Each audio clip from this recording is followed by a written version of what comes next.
Police officers come from society. Softer, kinder, gentler police officers do not make softer, kinder, gentler criminals. I've talked to administrators who have posted for positions. They don't even get applications. I said, well, what do you do in that case? Well, we have to get enough bodies, so we lower the standard a little bit. Are you prepared to assume your own personal security and defense? You can get rid of the police. The bad guys aren't going away. Now it's up to you. Are you prepared to do it? Are you willing to do it? Folks, we are back for another amazing podcast. We have another excellent guest. We've been waiting months to get him on our podcast, and now he's finally here. So I'm going to quickly turn it over to Mr. John Peters, who's sitting before us, and we're going to go ahead and give all of his credentials so you know who he is, more importantly, why he's here, and it's all about his expertise and his background. So hopefully you guys are ready and gals are ready to learn a lot about police canine use of force, lethal incidents where subjects have been killed by police dogs, and more importantly, the future of police canine work across the nation, meaning in a neighborhood near you, you may call 911 because you had your house broken into or some violent crime has happened, and there may not be a police dog coming to track that suspect down because of the way things are shaping up in this country of ours. But before we get into it, I'd like to read a little credentials so they know who the man is before us. So, Mr. John Peters has been a trial attorney in the state and federal courts for more than 40 years in the area of police litigation. He has participated in working dog sports and as a helper at police canine events.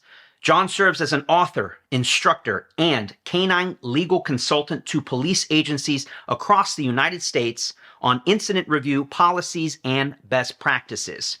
He has written articles in publications including Police Canine Magazine, Working Dog Magazine, and Canine Cop Magazine for well over a decade.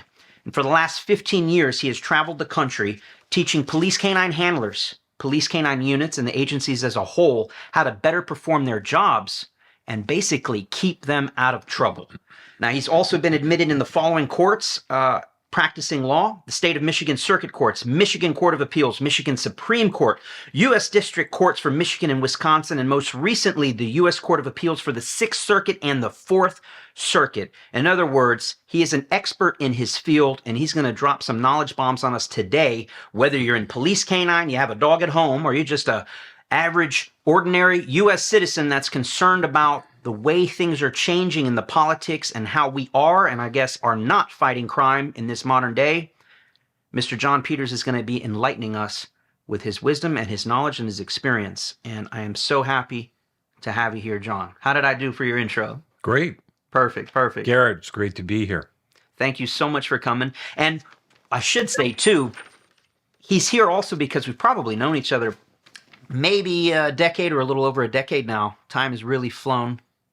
We first met when you were teaching a conference, and I was actually a student of the conference. I think I was a sergeant in the canine unit at the time, and I attended as a sergeant should, as a supervisor of a canine unit should. I wasn't excited about going to the canine legal class, but I felt it was my duty to do so, and it was obviously above and beyond my expectations, and we immediately hired you to come down to the city of Miami and drop your knowledge bombs on us so that you could help keep me and my guys and gals out of trouble. Because when it comes to police work, we're always worried about those two things. What do they say? We want to make sure, well, we don't want to get killed, that's for sure. But then we also have to think about that. If we can get past that first hurdle, we don't want to get sued or go to prison for doing our job, which sadly is what's happening.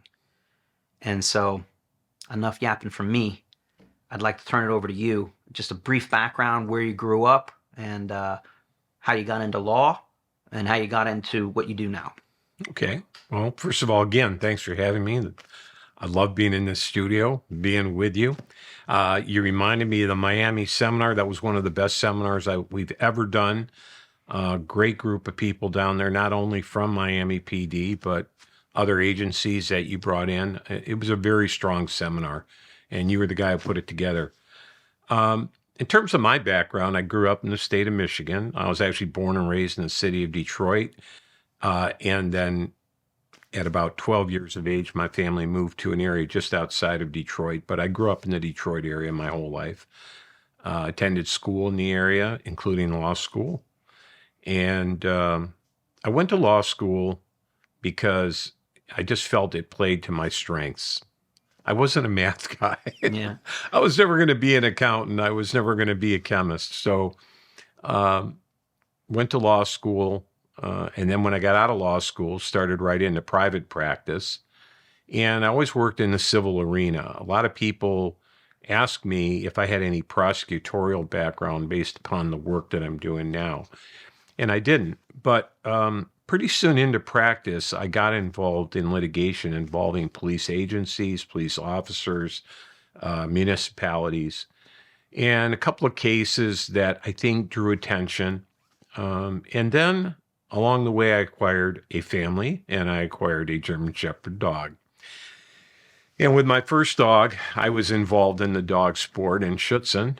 And through the sport, naturally, I would encounter law enforcement canine handlers because it played to their strengths. And for the folks that don't know, can you describe what the Schutzen sports are? Yeah, so Schutzen is a sport that sort of parallels what law enforcement canine dogs do. It's 3 phases that you compete in: obedience, protection or aggression, and tracking.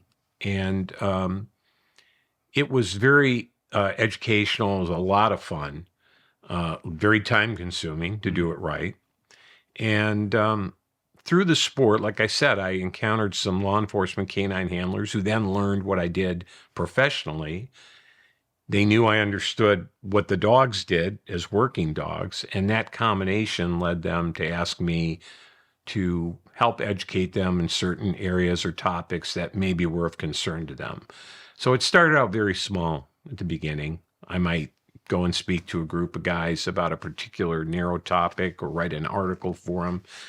But it quickly expanded because this is a profession that's quite large, the police canine profession.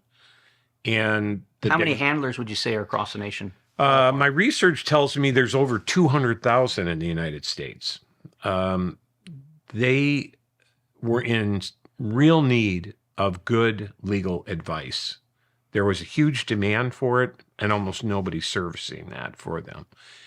And I had to make a decision on whether I could commit to it because it's time consuming and involves travel and preparation of classes. I already had a full-time law practice. I had 3 young sons at home. I had a wife. I had a dog. Yeah. I had a lot going on. But there was a point in time where I remember very specifically when I made the decision to commit to doing this. And I'm so glad that I did. It's been very gratifying. I felt that I would do it as long as I was having an impact. And what I had to offer, there was a desire to hear it.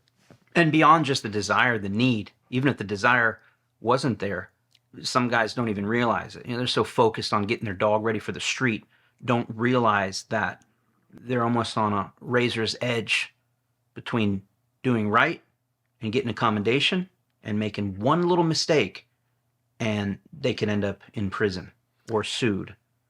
And so that's the gravity of the situation, and I don't think you get enough credit. I mean, I know you do. Those who know you and know what you're capable of bringing to the table and how much you've helped the community, it's hard to even put into words, because even if you just saved one guy from doing something stupid, and not even maliciously, just didn't know, because sometimes you got the blind leading the blind there. You've got trainers who maybe are a master at their craft. They can get a dog to handle business, but they're not an attorney.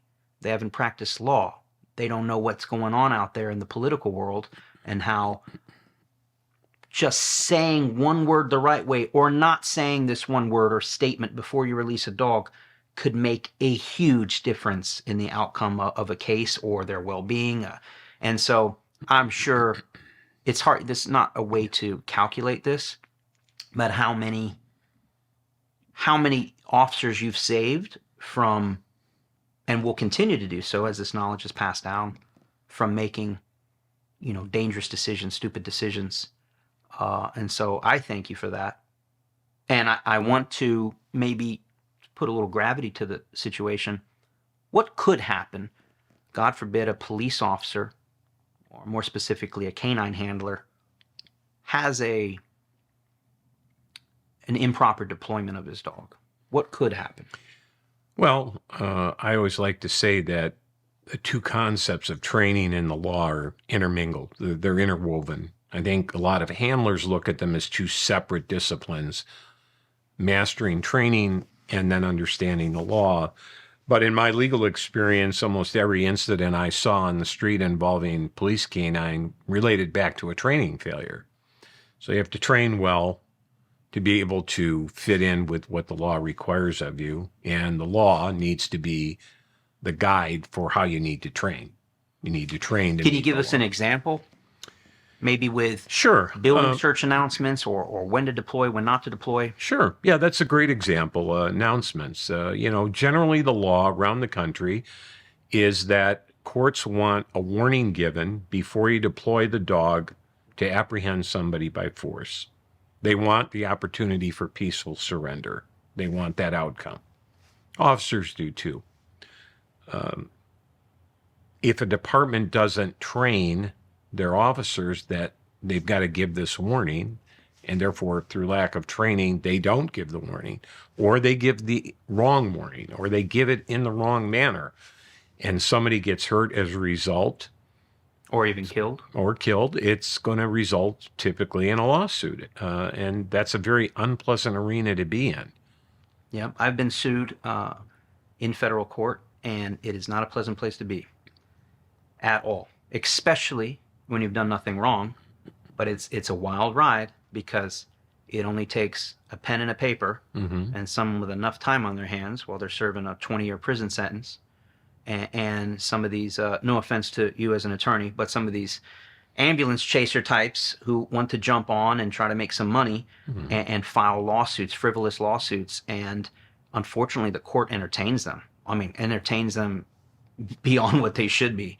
Even in the one, not to derail the conversation, but in my lawsuit, in his own initial filing, which was handwritten, he lies in the paperwork. Like, in one point he says the dog bit him under the house, and then later on he states that the dog bit him when he came out from under the house. And I'm like, how does this even go to trial? How is this not thrown out? But It's very frustrating for handlers, lay people generally, the way the legal system works. It's a swamp.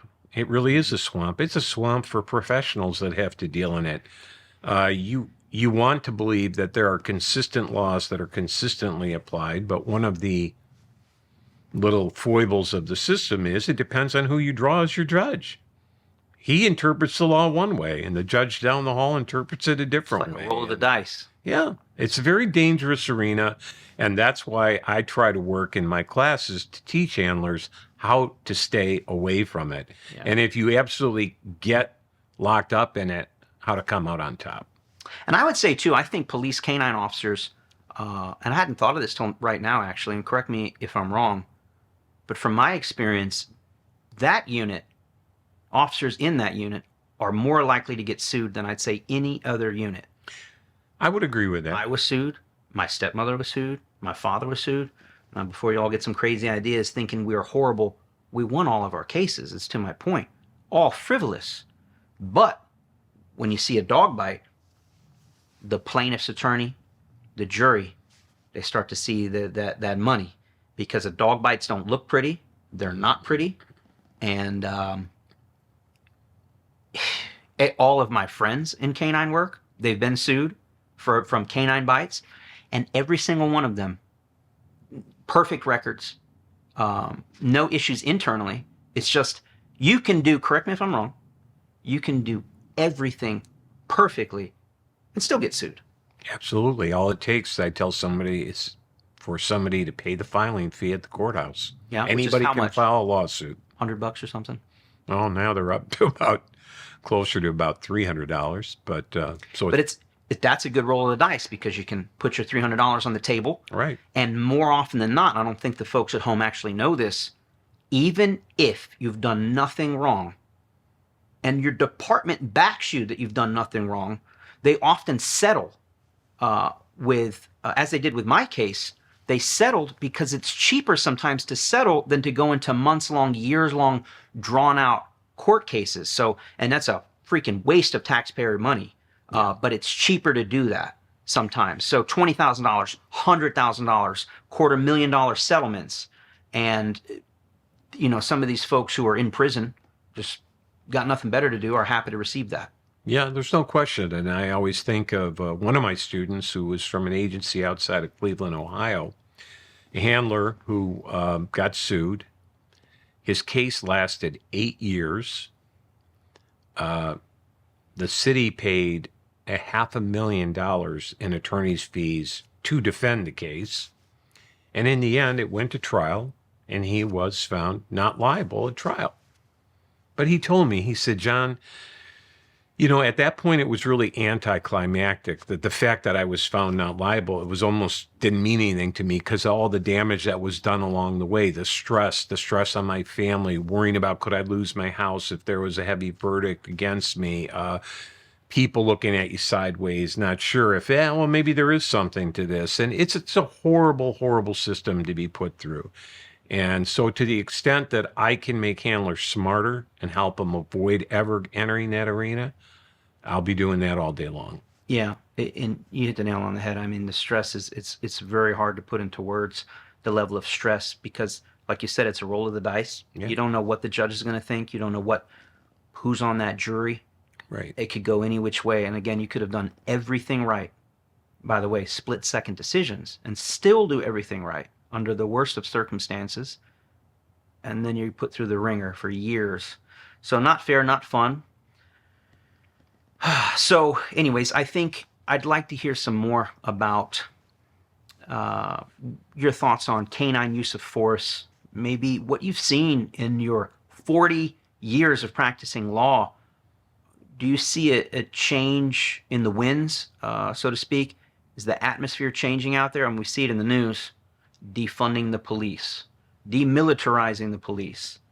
What are your thoughts on that police canine work now and in the past? What have you seen change?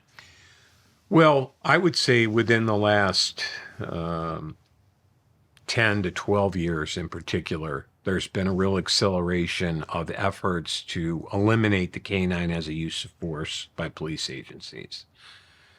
It's a byproduct of politics, just like all these movements are. We all know what's going on in the country. I mean, no matter which side of it you're on, everybody's aware of what it is. And it affects policing.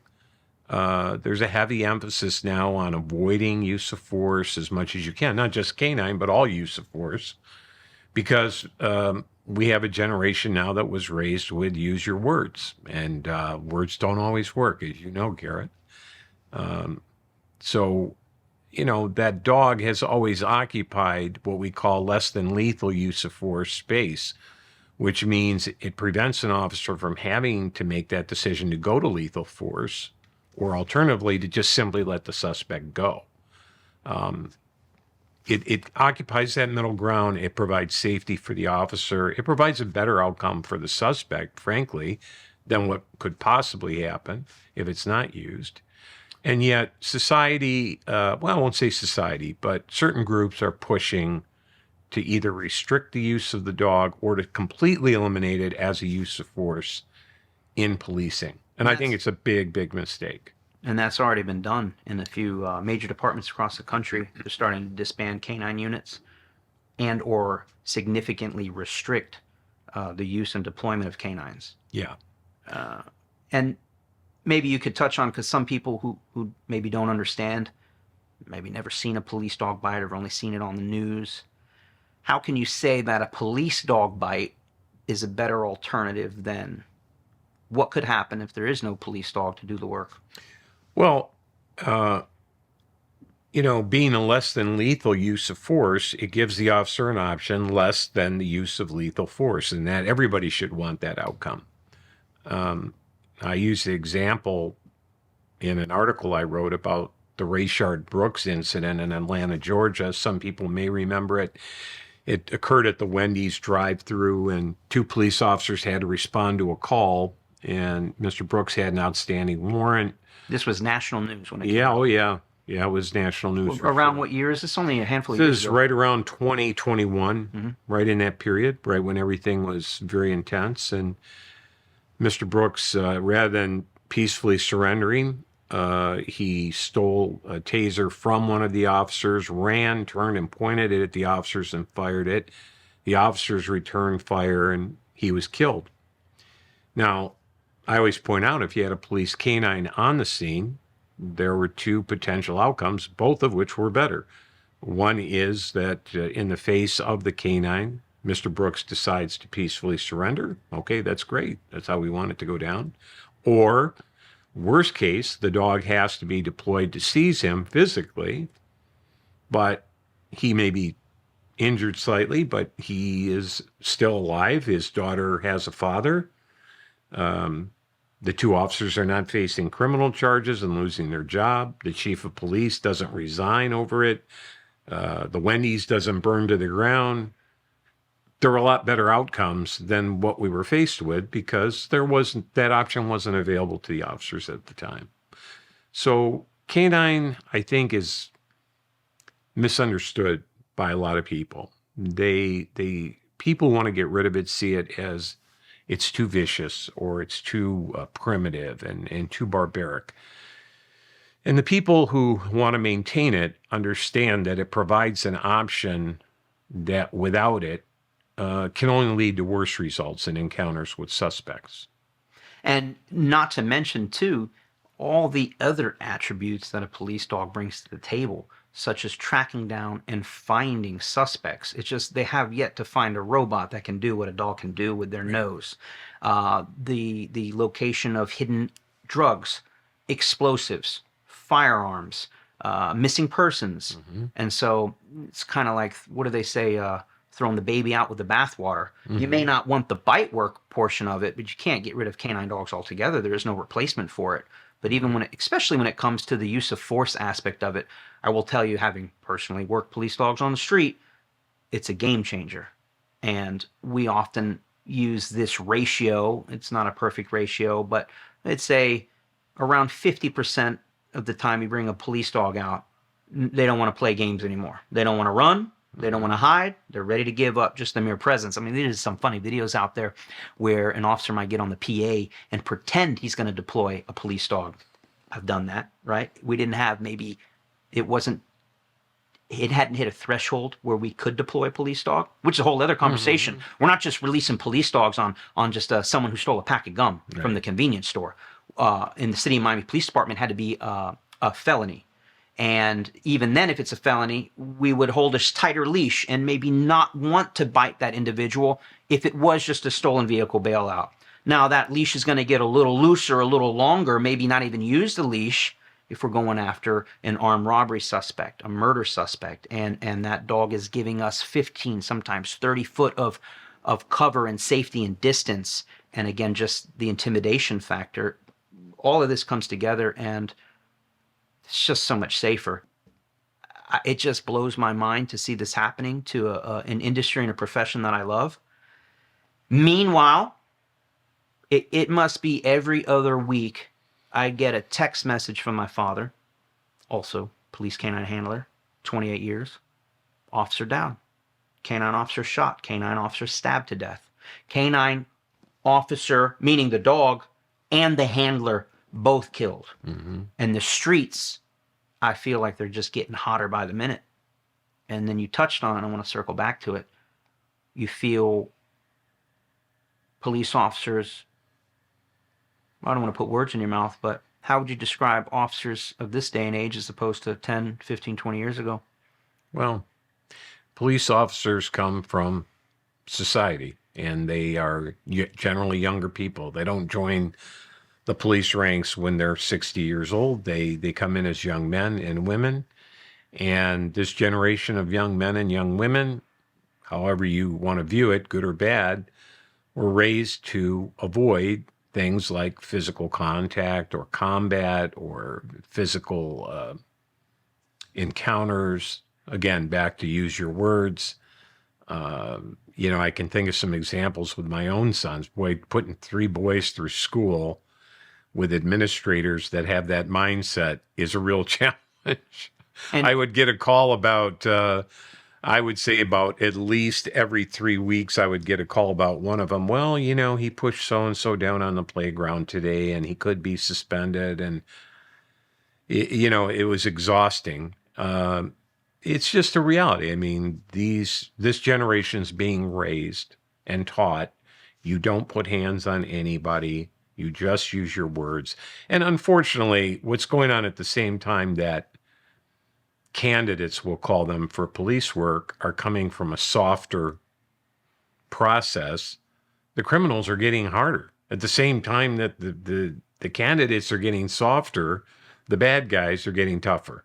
So they're creating a vacuum in a sense. yes, Softer, kinder, gentler police officers do not make softer, kinder, gentler criminals. no, they don't go hand in hand. It goes exactly the other way. And I've seen a lot of incidents where officers are getting hurt because they're not physically able to deal with the suspect, for example. All right. Wouldn't you also argue then mentally capable of dealing with it? Yeah, 'Cause sure. it's not that they're maybe out of shape. It's that they don't have the testicular fortitude maybe, or the experience, and it's not to point fingers. I feel bad for them. I don't know who on earth right now would want to be a police officer. And that's going to hurt a lot of people's feelings. In even just the last 10 years, I did almost 20 years in police work. And in my near 20 years, we get asked on the regular, hey, I want to be a police officer. How can I be a police officer? What does it take? What should I do? I'm like, you want to be a fireman is what you want to do. You don't want to be a police officer. My father did the same thing when I was growing up.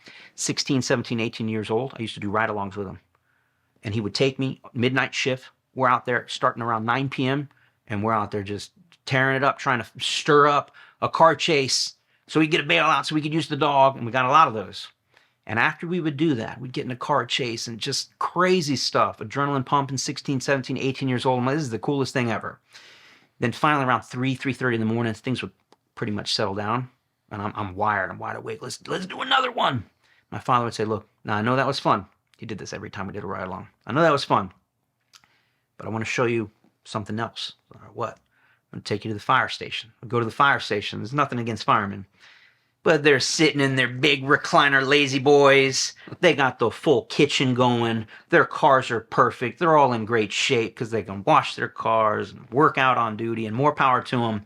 But here I am about 18 years old, and he would make me speak with them like, hey, I know you want to be in a police officer, but Garret, man, this is what you want to do. And there was one guy playing video games, getting paid to do this, And again, nothing against firemen. They got a tough job. But I remember my 18-year-old self saying this to my father after we saw them eating snacks, watching movies, playing video games. My father said, look, Garret, you've seen both worlds. Don't you think of being a fireman would be better? And I said to my dad, Dad, I can play video games and watch movies at home. When I go to work, I want to work. And then kind of regretted that almost my entire career. Not really, but it gets a little old after a while. You break enough bones, you get enough fist fights on the job and enough close calls. And there's not a lot of love. Everybody loves a fireman. Absolutely. Police officers, I'd say it's just a flip of a coin whether they're going to spit in your food or shake your hand and buy you food. But everybody loves firemen. Anyways.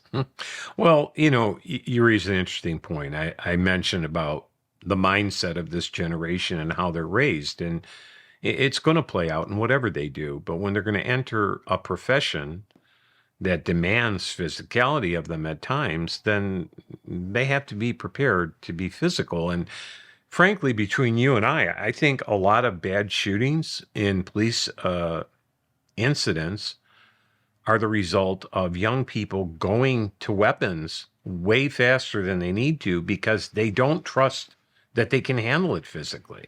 I don't disagree. And they're afraid, they're fearful for they're even going to survive the outcome, and they go right to weapons.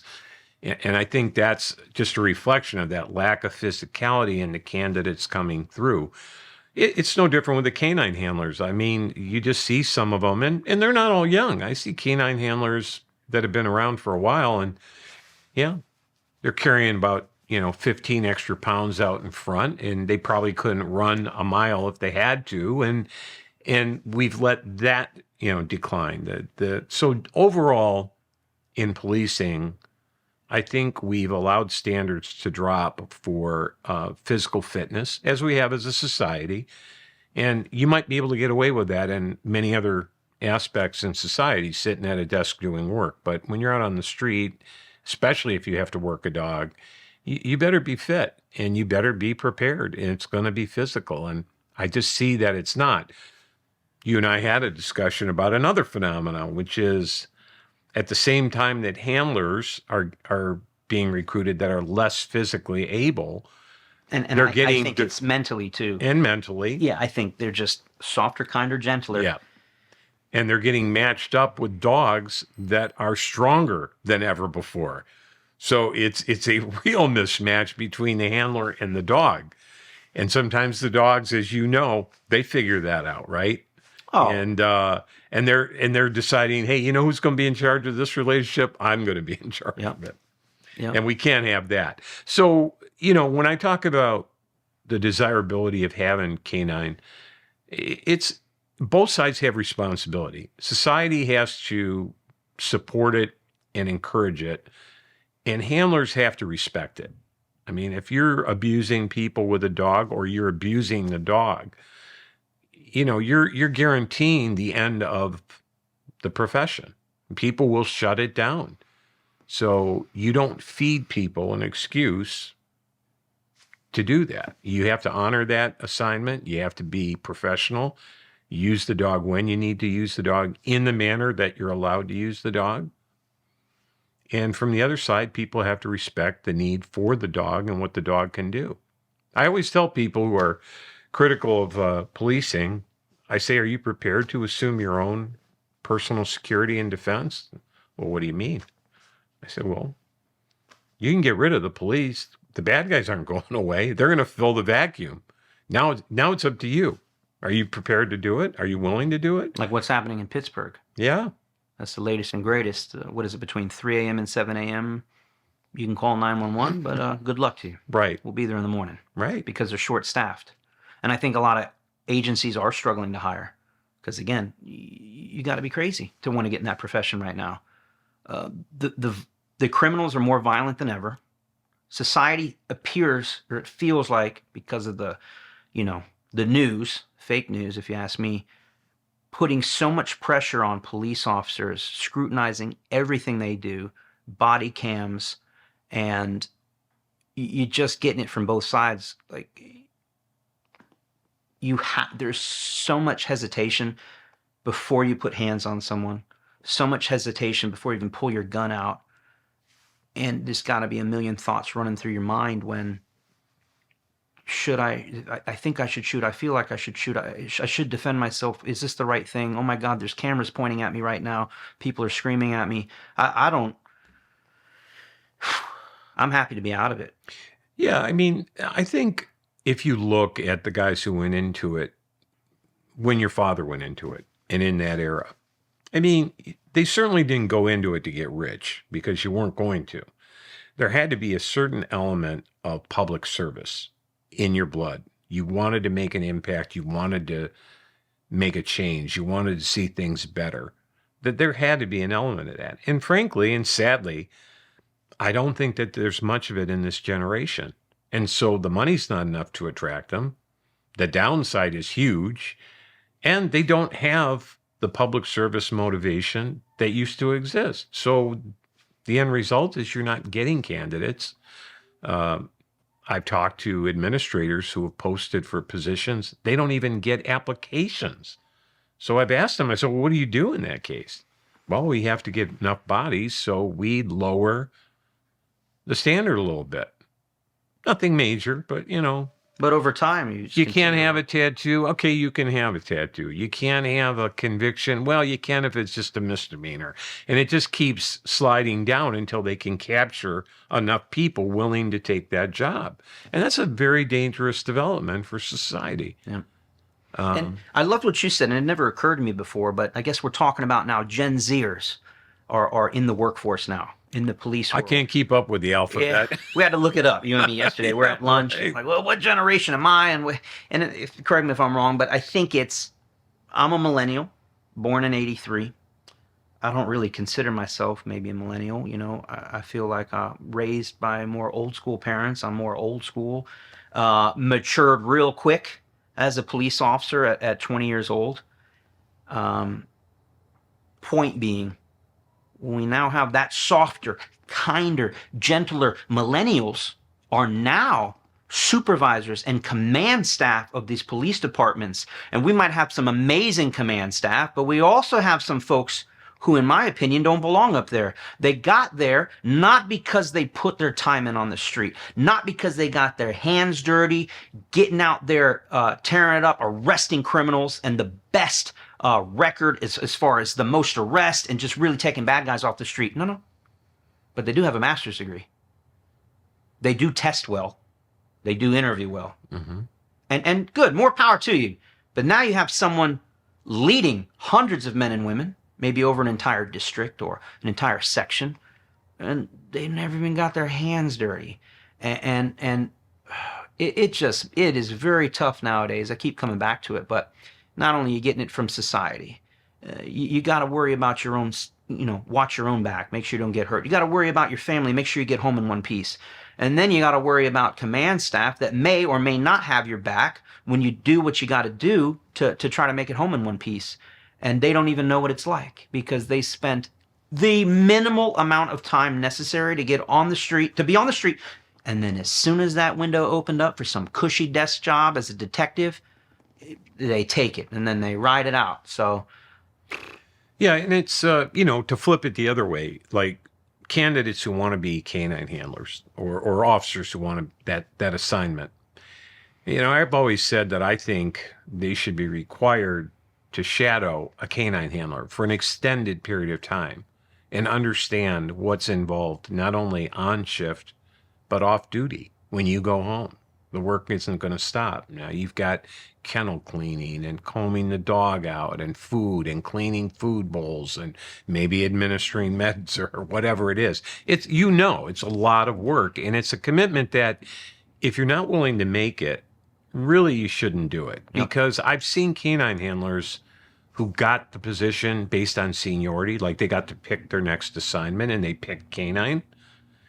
And it was just seniority based, and they got into it and a dog was selected and all this training went in, and 8 months later they decided, oh, this is too much work, I don't want to do it. Yeah. They wanted to ride around with a dog in their car is what they wanted to do. Yeah, they want the prestige, they want the pin, they want the patch. Yeah. They don't understand what the work is. Right. And that's not good for the profession, obviously. So I think there's room for improvement across the board. I think we can recruit better. I think we can certainly train better. One of my pet peeves is certification standards are becoming flexible. Well, to me, a standard is not flexible. A standard is a fixed object, and you either meet the standard or you don't meet the standard. You don't kind of meet the standard. The standard can't move down to meet you. You have to train up to the standard. And that's the kind of people we have to have in canine and on the street for the benefit of the profession, for the benefit of the public. Otherwise, canine is something that could very well go away. And, we don't want to see that. Definitely not. And as you were talking, I was thinking of a situation that occurred. Luckily, this was after my time in canine, not long after, because I wouldn't have allowed it. I don't have the stomach for it. I don't have the patience for it. Speaking of Gen Zers or whatever you want to call it, and it's not to pick on any, there's some amazing police officers out there of any age or decade or generation. It's not about that. It's just, we're speaking in big generalities here, but this is exactly what you're talking about, where a lot of people think the police canine world is, I'm just going to get a really cool dog and we're going to be on the leash and look at me and I'm going to do demos and woo. And no, that's like maybe 10% of it. The other 90% is cleaning the hair out of your car, running around with 3 or 4 lint rollers everywhere because you're just covered in dirt and sweat and hair and you just, you're eating and there's hair. It's a dirty job. I mean, we're a dirty bunch as canine handlers, but here we go. Here's the worlds colliding due to whatever. I don't want to say how this came about because I don't know the full details, but there was a particular female officer that somehow made it through the selection process. Maybe because those standards are getting lowered, or who she knew, and relations and things like that. This stuff happens all the time. Gets in, hey, just give her a chance. Yeah, she's not qualified. Yeah, I'm giving you an order. All right, no problem. Comes in, treated with kid gloves because of who they are, who they know, who they're related to, maybe. And the story goes that as part of being in canine, even your first few weeks, maybe a month or two, you don't even get a dog. You're there as a helper. The best way to learn how to handle a dog sometimes, by the way, is to be the decoy or pretend to be the bad guy. And you got guys with 10, 15, 20 years of experience. They've hit enough. They've taken enough bites, both on equipment and by accident. It's your turn now. It's your turn. You got to pay your debt. And anyways, hey, do us a favor. I'm going to be real gentle with you because of who you are. Can you hide up there in this nice air-conditioned school that we've kind of rented out for the training? And all you got to do is lay there. Just be quiet and lay there. You can play on your phone. I don't care. But the dog's going to come in. You know you're not going to get bit. Don't worry about that. Just lay there for a little bit. And the dog's going to come in. They bark. After they bark, good boy, throw a toy down to them. And we'll do that a couple times. By like the second or third dog, this female officer said, this is cruel and unusual what you're making us do. I can't just lay up here for hours at a time. This is made an HR complaint. Like, what are you talking about? Like, this is canine work, in case you didn't know. And this is real gentle, easing you into it canine work. You haven't even been bit by a dog yet. You haven't been made to sweat your butt off or hide up in a tree with damn mosquitoes and ants crawling on you, and you just suck it up. Now, of course, we got those hardcore guys, those are the guys I like, and gals. Take it on the chin. They don't care. And then they come down and like, what happened to you? They're just covered in mosquito bites. I'm like, you could have told me. We had some off available, But anyways, it's just not, I will say this and then I'll shut up. Not everyone who's a police officer is probably cut out for the job. I don't pretend to be God's gift at the police work either at all. Made plenty of mistakes, but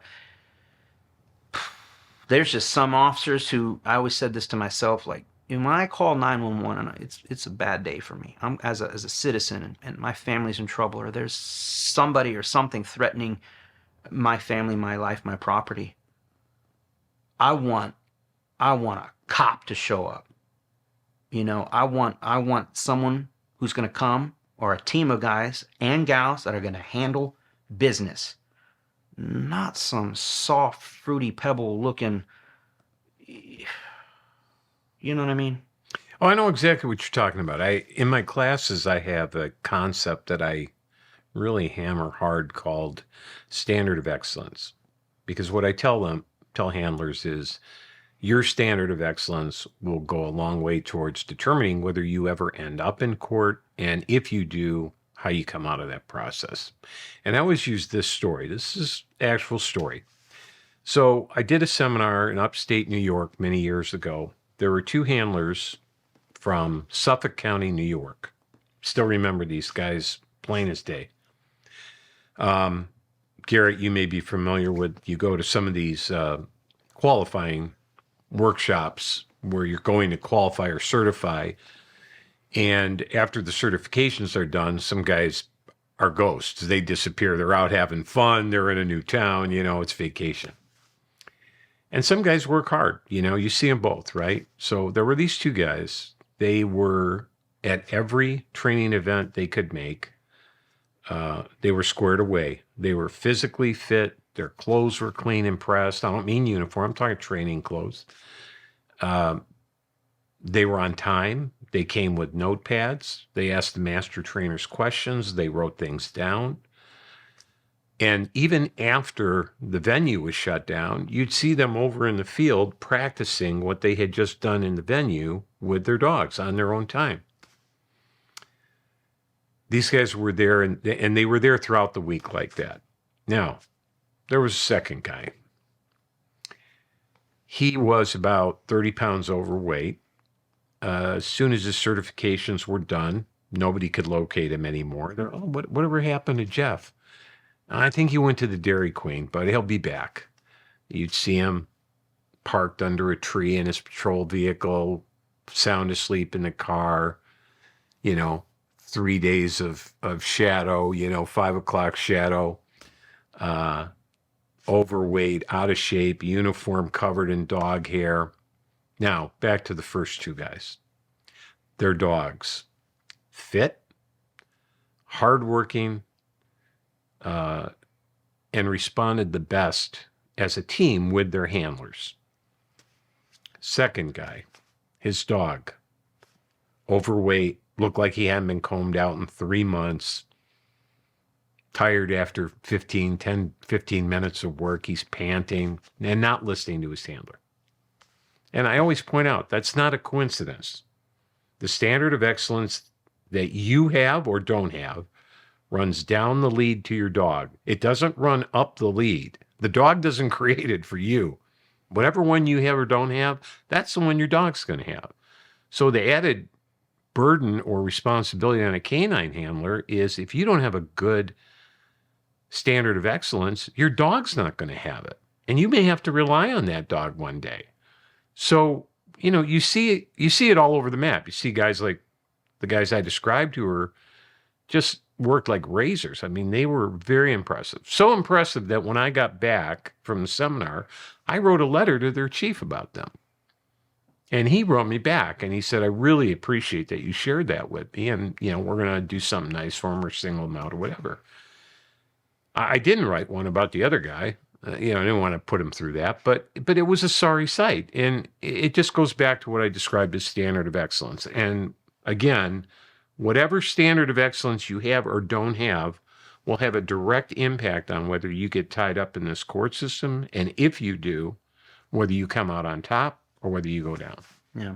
Not to mention when lives are at stake, we got Mr. Soup Sandwich rolling up with his dog that doesn't even know what time it is. And we are counting. The public and the officers on scene are counting on him to save the day. Right. There's a lot of pressure, too, on you as a police canine handler for your dog to perform. Mm-hmm. And even if you do everything right, best training in the world, sometimes the dogs just don't perform. And imagine if you're half-assing it. I saw it so much. Just training Wednesdays, what we call it. Mm-hmm. Whatever day of the week it is across the country, it's often Wednesdays, but the entire unit comes together. Maybe multiple departments come together, their units come together, and we train as a team, cohesive, and just work. Yeah, except, hey, we've been at it, an hour or two. Can we go get pizza? And then the famous, let's go get lunch, and then never come back to training. Mm. Couldn't stand that. I always made my guys work to the end. They hated me for it, but there's always, I'm Mr. One more rep. Well, we could do one more training exercise and then have to tell me, hey, Sarge, the guys need a break. All right, fine, no problem. Well, they need to be pushed because it's not a light assignment. It's very unique. It's a unique assignment within the law enforcement profession that has tremendous rewards if you do it right, and it has tremendous risks if you do it wrong. Not only for you as a handler, not only for your dog, but for the general public too. We don't want to see anybody get hurt in the general public just because somebody doesn't know what they're doing with their dog because they decided they didn't want to go to training day or whatever it was. So I think, there's room for us to get better, always room for us to get better. I don't believe that ever ends. I don't care what profession you're in. I've been practicing law for 42 years, and I still study what attorneys do and guys that I really respect. And I learn, when you stop learning, you might as well get out of what you're doing. It's a lifetime process. So we've got this situation to bring it to current day where, as we've mentioned, we have probably not ideal candidates going into canine because departments are having difficulty recruiting at all. And then there's an elevated challenge with canine.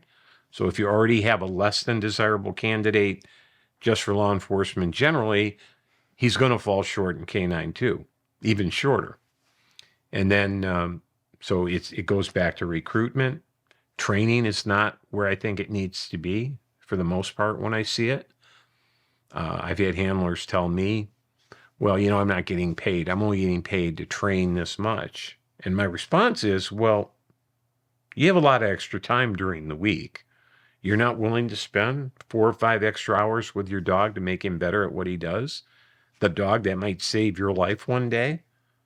Like, that's not worth it to you? So as a dog sport guy, who never got paid anything to train with his dog and spend hours and hours training, that doesn't register with me. But I see it. And it's certainly not everybody. There's excellent handlers out there. And there's Absolutely. people who are so dedicated to what they do. An interesting phenomenon. I have this theory now. It doesn't make me popular with the male handlers, but I'm starting to see female handlers who get much better control of their dogs than the male handlers. I asked a group of trainers at one venue one time. I said, what did you see there? It was a building search venue, training. And every guy that brought his dog in to the entrance, arguing with the dog, down, stay here, multiple commands, confusing commands, a lot of physicality with the dog, trying to get him to stay down, pushing him down. The dog's popping up. They're frustrated. I would see these female handlers walk in very calmly with their dog. The dog would heel with them. She'd tell them, stay here. She'd give her announcements. Dog's not barking or trying to surge forward. And then she'd go, unhook him? Okay. It was so smooth. And there were 3 female handlers. They all performed at that level. And the males, I think it's something about us as males. I think we like to impose our will. And I think the women are calmer and the dogs pick up on that energy. And the result is obvious. So, yeah, to my point, I'm not picking on female handlers. I think that they can be very, very competent handlers. Absolutely. I have always agreed with that. Nothing you said there surprised me at all. We've seen that a lot in the canine world. Typically, you see it, and this is my way of describing the same phenomenon, or why I think it plays out that way. If you have a real strong alpha male dog, we often say, and we do that. We pair the dog as best we can with the personality of the handler. It's like, well, that is a hard dog. Let's not give that super hard dog to this younger officer who just joined the canine unit. Let's give it to the more experienced guy. In fact, let's give it to the guy, not the 150-pound guy that looks 16 years old. Let's give it to the more macho guy, a little more muscular. But what you end up getting is alpha and alpha. Mm-hmm. And a real strong alpha dog will not back down no matter what. Or he might back down for that exercise after you kind of put him in his place. It's every time you bring the dog out, it's just this collision. And it just doesn't work. And then you get some tough ass handlers. They just take it. They take the bites when they happen and they correct the dog and it happens again. And it's just how it is. However, I believe that dogs in general, the canine world is a matriarchal society. We say for every wolf pack, there's always an alpha female that runs the pack. Or they might say, excuse me, everyone talks about the alpha male. The alpha male runs the pack. No. The alpha male might run the pack, but the alpha female runs the alpha male. Matriarchal society, I'm not a scientist, just what I've seen. Mm-hmm. And what ends up happening is when you have that hard ass, and I say this, by the way, to empower women, especially in the dog training world, we see some women come into our program and they're not taking on that leadership role. The dog's taking advantage of them. And I share this story with them. Every wolf pack has an alpha female. Not every wolf pack has an alpha male. She chooses who she mates with. She's the badass. She's the queen. Mm-hmm. And when you have that strong alpha male dog, there's no room for 2 kings in the same room. Right. But you bring in a queen, and that strong alpha male goes, yes, ma'am. I've been waiting for you my whole life. Like, what do you need from me? And I find that's why that works. So sometimes pairing up that super hard dog with a female handler is all you need. So yeah, nothing better than seeing a female team, a female handler with her dog handling business. So before anybody takes anything out of context. But anyways, I think it's a perfect time. We'll take a short break. We'll come back, and I want to dive into some of these uses of forces, some actual cases, some actual case law, some of the case law you've actually argued on behalf of police canine handlers, and to, again, really shed light on what's happening right now and how in a neighborhood near you, wherever you may be in this world, you might not have a canine unit here soon enough. And when that bad guy rapes, kills, steals things, and runs off, he's getting away. So we'll be back in just a minute. This podcast is brought to you by the world's best online dog training, hosted by yours truly, available at DIYcanine.com. We help you train your dog from zero to hero. We'll see you in the courses. All right, we are back from our short break, and now we're going to dive into some use of force incidents and just a general direction and why we're heading in this new direction, this new age of kinder, softer, gentler policing, maybe without police dogs here soon enough. Tell us about that op-ed. No, it was the Washington Post. It was a op-ed written by a Department of Justice attorney under the Obama administration who was in charge of, we'll say, policing police agencies. The Department of Justice, as I know you know, Garrett, has a program of trying to impose its will on police agencies through what are called consent decrees. The term consent is sort of amusing because there's no consent involved. They put a gun to the head of police agencies and tell them this is what you're going to do, or we're taking you to court and we're going to sue you. And the agencies look at the cost of the litigation and they go, well, you know what, let's just do what they want us to do. So it's a very coercive process. And this particular attorney, for those folks who don't know, they come into your police department. They assign people to oversee everything you do. They look at all of your records, all of your practices, and provide their suggestions on what you should do going forward or change right now in your training and practices. When it comes to a lot of, we dealt with it with the city of Miami, in and out of consent decrees. And it's frustrating too, because these are not law enforcement professionals guiding you on best practices. These are appointed folks. You can tell us more. You'll get a feel for it now. But they don't have a law enforcement background. They don't know the first thing about policing, but they give their opinion on how things should be done. And so now tell us about this piece that she wrote. Yeah, so she wrote a piece entitled, among other police reforms, it's time to get rid of police dogs. And of course that caught my eye and I read it and I shook my head as I read it because there were so many misdirections and false statements and just things that made no sense. So I did write a formal point-by-point response in an article that was published in one of the national canine magazines.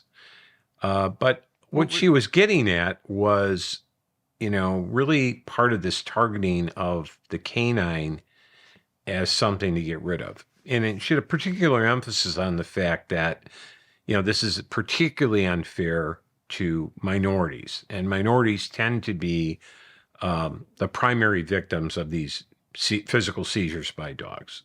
And by physical seizure, you mean dog bite. Right.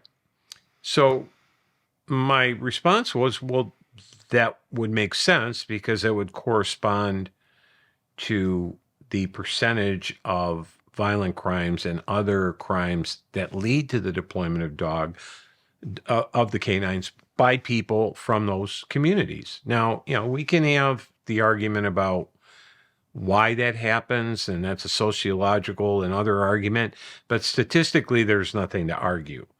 The fact is that the number of crimes, particularly violent crimes in which dogs may be deployed, are disproportionately committed by people of these communities. That's just the world we live in.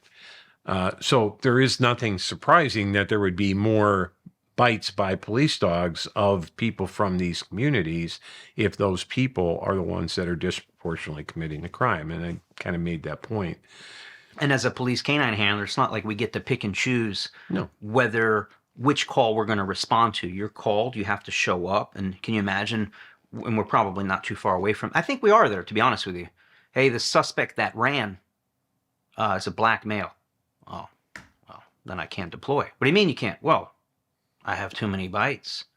And my last 3 or 4 bites just so happened to be a black and a Hispanic male. I haven't bit a white guy in a year, so I have to keep my ratios right.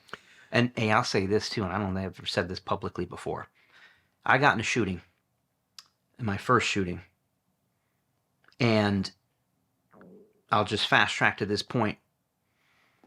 After a shooting, you typically put in a car, separated from everyone,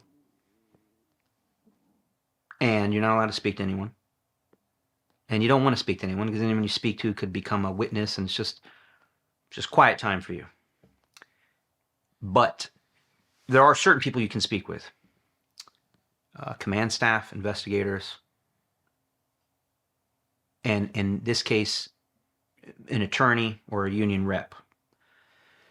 And I can't name names or say who did it, not that they did anything wrong whatsoever, but came over to check on me to make sure I was okay. Thank you. It was very nice of him. Pretty much the first thing out of his mouth, if it wasn't the very first thing out of his mouth, I'm in the police car just kind of waiting for the investigation to start, and the individual who was shot and killed, the suspect, is under a tarp 50 yards that way, 75 yards that way. And the gentleman comes over to me and says, "I just have one question for you." I said, "Yeah?" "The person under the tarp over there, are they white or black?" I said, "They're white. You'll be fine." And walked away. I shit you not. Isn't that crazy? Yeah, it's really unfortunate. I mean, because the implication is that the dogs are trained to bite Black and Hispanic people, and they're not trained to bite white people, and we know that's ridiculous, right? But it's the world we have to exist in. So, the dog is sent to apprehend a bad guy. And if that bad guy happens to be white, then he's the guy who's going to get bit by the dog. And if he happens to be black or Hispanic, then that's who's going to get bit by the dog. It's not determined in advance by what color they are. Yeah, you've heard the term like a racist dog. This is the craziest thing. One of my students, Greg Kasem, was with Ferguson, Missouri Police Department. This same woman who wrote the op-ed piece was the hit person on the Ferguson Police Department from the Department of Justice. She got to lead that. And she went in and Greg told me, it was really funny. He called me one day and he said, "John, you know what she told me about my dog? She said, your dog is racist." Come on. She told him that. And the funny thing is, his dog was black, which was kind of interesting. But Greg said, "Oh, really?" And he went to his binder that he keeps of all the demos he does in the community. He was very active in the community in Ferguson, and little kids, hugging the dog and riding the dog. And his dog was a very good-natured dog. And, this... Can you believe that, though? Yeah. So this is the woman that is appointed to oversee reform of that police department and thinks that the dog is racist. Mm-hmm. Well, she's a woman that I said probably never held a dog lead in her hand in her life. Doesn't know, not only to your point, doesn't know about law enforcement, she doesn't know anything about dogs either. So your dog is racist. These are the people put in charge of, hammering these agencies into these consent decrees. And it really, my theory on it, just to depart for a minute, is I think that the federal government wants to federalize all the policing. I think they want to eliminate local policing. And I tell people that is not helpful for minority communities, because I believe in community-based policing, and those decisions and how you police and what the priorities are should be locally driven, because every locality is different in terms of what they need, what they want, what their policing requirements are. The ethnicity, the makeup of it. The makeup of the community. And I will say in Miami, we're very good at that. Mm-hmm. We do try to reflect, not try, it's just how it's always been. Well, maybe not always, but probably at least since the mid to late 80s. It's almost on par exactly. A percentage of what the population looks like is what the department is made up of. Yeah. And that's, the local population should have control over their local police agency. And so to take Ferguson as an example, there was a lot of celebration when the Department of Justice came in and said, well, we're going to we're the new sheriff in town and forced this consent decree on them, they were all excited. And what I pointed out was, don't be too excited, because now all the policing decisions are being driven from Washington, D.C. They're not being driven in Ferguson anymore. And you're happy now because you have a president and an attorney general you like. President Obama and Eric Holder were the attorney general. But that could change dramatically. And then the person in charge you may not be so happy with, and you may not be so happy with the direction that's coming from D.C., because who's in D.C. at any given time can change. So be careful what you wish for, was my point. Anyway, that was just to divert.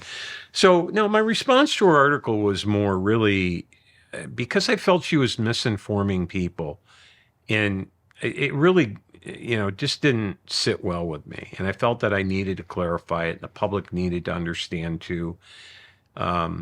We talked about this Rayshard Brooks incident earlier. I mean, that was part of what I brought up in that article. What if there had been a police canine available? Do you think those outcomes would have been better than what we were left with as a result of it? Certainly they were better, but she couldn't acknowledge it. Or she wants to get rid of police dogs, which are a less than lethal use of force, but she's not saying anything about police officers carrying deadly force. That makes no sense, right? Like if your big concern is they've got too much force, then you would want to take away their lethal force, not their less than lethal force. So it's very politically driven. And I guess that's another point, is kind of overarching everything that relates to canine, is that all of our laws come from politics. They just all come from politics. They're not necessarily handed down on stone tablets from, on high. Politicians make the law, and that's just the reality of the society we live in. So when the politics are being driven in a certain direction, then the laws are going to be driven in that direction. And as it affects canine, the laws of what you can and cannot do with that dog will be driven by the political climate. And the media has a big sway over that. Oh, yeah, for sure they do. What they show in the news. Yes. How many times they show it, selectively showing the graduation picture, not the picture of the victim throwing up gang signs with guns. They leave that part out of it. Yeah. It's crazy. Crazy world we live in. And but this is something that all police officers and certainly canine handlers have to master, and that's what I teach in my class. Don't divorce yourself from this political atmosphere within which all this happens, because you'll be very frustrated. You'll be like, well, why is it coming out like this? Well, there's an explanation. And this is the landscape you operate in, and you have to master it as much as you have to master the dog training. And I think that's a lot for a young canine handler, even a veteran canine handler, to wrap their head around. We're not interested in politics. Right. We're just out there trying to catch a bad guy. We're just trying to do the best job we can. And it sucks to have to think, well, how will this play out in the 6th district? What judges are sitting there now? No, you can't think about that when you're in a backyard hunting for a murder suspect. No. But I'd like to move then to a recent case that you actually played a big part in. Just go ahead and tell us about it. What went down? So the name of the case is Jarvella versus Hauk. It comes out of the state of Michigan, and it was the facts of the case were you had a suspect who pulled into a gas station to buy cigarettes. It was highly inebriated. The gas station attendant reported that to the police as he left. He was driving erratically, and police made sight of him in a relatively short period of time on the road. They tried to pull him over with overhead lights. He engaged in a high-speed chase, ultimately ending up on a gravel road where the suspect lost control of his truck, crashed into a tree, bailed out of the truck, and ran into a undeveloped kind of high brush area at night in the dark. The officer who had been pursuing him called for a canine handler to come to assist in locating the suspect, and waited about 15 minutes for the handler to arrive. The handler connected his dog to a 15-foot tracking lead, but he shortened it up to about 7 to 8 feet, and the two officers set out in search of the suspect. Shortly into the track, or a little ways into the track, the dog located a discarded white t-shirt and a white tennis shoe.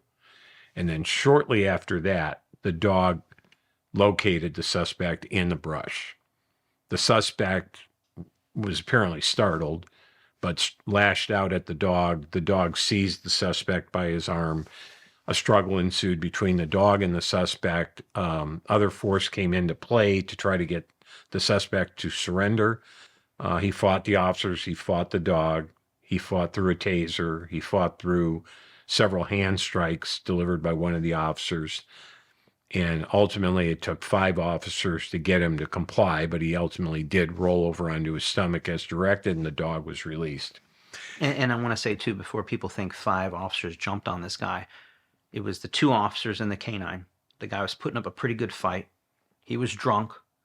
And after X amount of time in the melee, the guy's not giving up. 3 more officers show up, finally can get this guy into custody. Correct, yeah. So what's the problem? What's the problem? Well, his problem was, he said, I wasn't given a warning and an opportunity for peaceful surrender before the dog was put on me. So he files a civil lawsuit. He did. He filed a civil lawsuit in federal court against both the handler and his agency, the sheriff's department he worked for.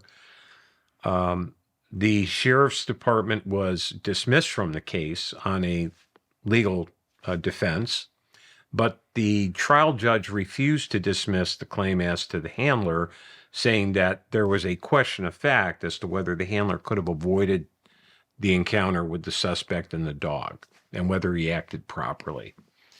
The big issue is whether or not he should have issued a verbal warning before setting out in search of the suspect with the dog. And that's the issue, really, that we went up to the Court of Appeals on. This was in the Sixth Circuit, which governs Michigan, Ohio, Kentucky, and I'd like Tennessee. to set the stage, too. At this point, the officer does not have, at this point, the circuit court ruled he does not have qualified immunity. He can be sued.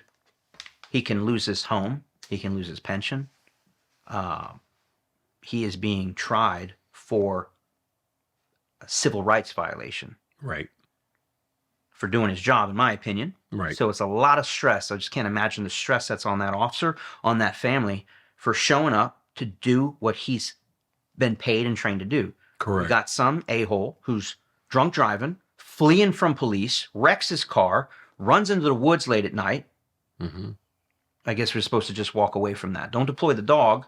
And for anybody who's thinking, oh, well, they didn't need to use the dog. I get that. They don't need to use a dog for just a drunk driver. Well, they don't know if he's just a drunk driver. Why is he running into the woods? Is he armed? Is he dangerous? And you can't just walk away from that. And you're also extremely dangerous to walk out there into the woods, just walking around. Hopefully you can find this guy. The guy's had 15 minutes to get away from the police. He could be anywhere, could have gone anywhere, could have broken into somebody's home.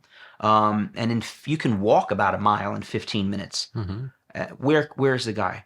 That's why we have to use the dog. And then you made something specific that we're going to pay attention to. 15-foot tracking lead could go up to a 30-foot tracking lead. The longer you go on the leash, in essence, the more free the dog is, the more safe you are potentially as a handler. But this officer, this canine deputy, chose to choke up on the leash. Why do you think he did that? Well, in my opinion, it was because he knew that the dog was trained to physically seize whoever he located on the track.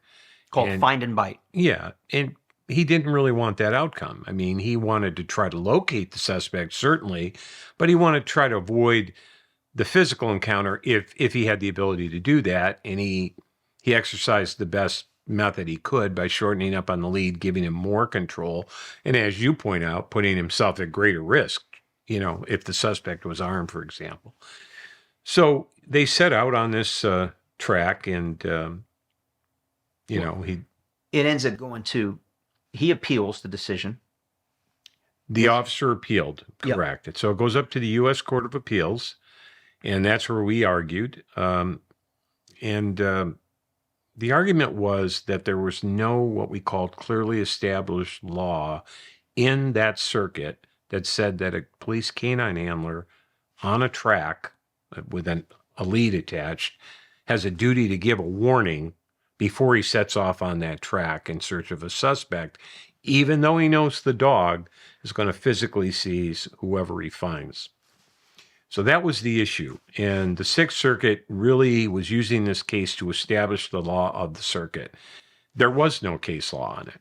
And ultimately, that's how the officer got qualified immunity, because the way qualified immunity works is you cannot sue a police officer for a decision taken where there is no clearly established law that tells him what you do or what you chose to do would violate somebody's constitutional rights. And there was no case law in the Sixth Circuit at the time that said, under this set of facts, when you're tracking a suspect, you have a duty to give a warning. I mean, there's no case law nationwide on this, would you say? There's different case law in different jurisdictions, but there's no hard and fast rule. And that was really our argument to the U.S. Court of Appeals was you can't fashion a one-size-fits-all rule to these situations because they're so factually different from each other. Sometimes the facts are changing even during the deployment, right? And my argument to the judges was that's why we defer to the handler's judgment, because they're the ones trained in the application. And it was a very interesting argument lasting almost an hour between the arguments of the plaintiff's counsel and us for the officer. And they brought you in basically as an expert witness to give testimony on what you believe to be could have been done, should have been done. Was it right? Was it wrong? Why did he choke up on the leash? Did he deploy this dog as many other handlers may have? Why did he deploy in this way? How did the guy end up getting bit? And what's interesting, aside from the fact that you gave testimony and now case law has been established on this, which now starts to dictate how we deploy our dogs going forward for the canine handlers out there. And this is how these laws are created from cases like this. Mm-hmm. And it could go one way or the other. In this case, tell us, how the judges decided. Well, the first thing I want to correct you on is it wasn't testimony I was giving. None of us were giving testimony. It's called argument. It's not evidence. It's just what it says. It's argument. But before we go there to argue, we submit pretty extensive briefs, and they have an opportunity to review those and the law we've cited and our arguments and all that. And then it's followed up with in-person argument where the judges shoot questions at you and ask you to defend your position, and they challenge you, and you have to be prepared to, defend your position. So not testimony, but I know where you're going. Right. And yes, I was there as what they call on behalf of what's called an amicus party. And what an amicus party in a case is a party that has an interest in the outcome of the case. They're not an actual party to the lawsuit, but they have an interest in the outcome. And in this case, I was there on behalf of a National Canine Association. But also that the amicus is seen by the court as a party that can help educate the court about why this is done this way or how it's done or whatever. But this ruling could have dire consequences for the law enforcement community, the canine units in particular. Imagine if they ruled, from now on going forward, you must always announce your presence as a police canine and that you are going to deploy the dog. And the consequences of that are you could be giving away your position. You could be giving away the one little bit of upper hand that you have going into a situation where there might be an armed gunman or multiple suspects hiding in the woods late at night. Last thing I want to do is let everybody know, here I am, come shoot at me. Right. In a particular instance, a very recent incident comes to mind, which was the situation in Pennsylvania, where there's that murder suspect hiding from the police. They had all these towns on lockdown. Everyone's freaking out. And they ended up catching the guy on FLIR, helicopter or some plane in the sky, sees him in the woods. But then the bad weather came in, and then they kind of had a rough perimeter. They think that's the guy, but the aerial vehicle had to move out. And then they tried to deploy a team in until the next morning when the weather cleared, and they had to insert this team with a canine. Mm-hmm. And these guys, we don't know exactly what happened out there, but I can picture they're coming in as stealthy as they can. They know this guy is armed. They know he's not giving up without a fight. And they had to deploy into these woods, hopefully under the cover of darkness, as stealthy as possible. get close enough to where the dog could hopefully be within either eyesight or odor of the guy, getting that scent cone, and end up deploying the dog, and the dog bites him right in the face. And the guy was armed, but they were able to take him into custody without a shot being fired. Can you imagine they got a low crawl in? Oh, but hey guys, that recent case law dictates that we must announce ourselves as we crawl. And then it can get even weirder too, because, well, how many times should you give the announcement? This guy's been on the run for 15 minutes. Sometimes these guys, it takes an hour, 2 hours before canine can get there. Are you supposed to give your announcements every 30 seconds, every 50 feet? How often do you give the announcements? What do you say in your crazy town? Yeah. Yeah.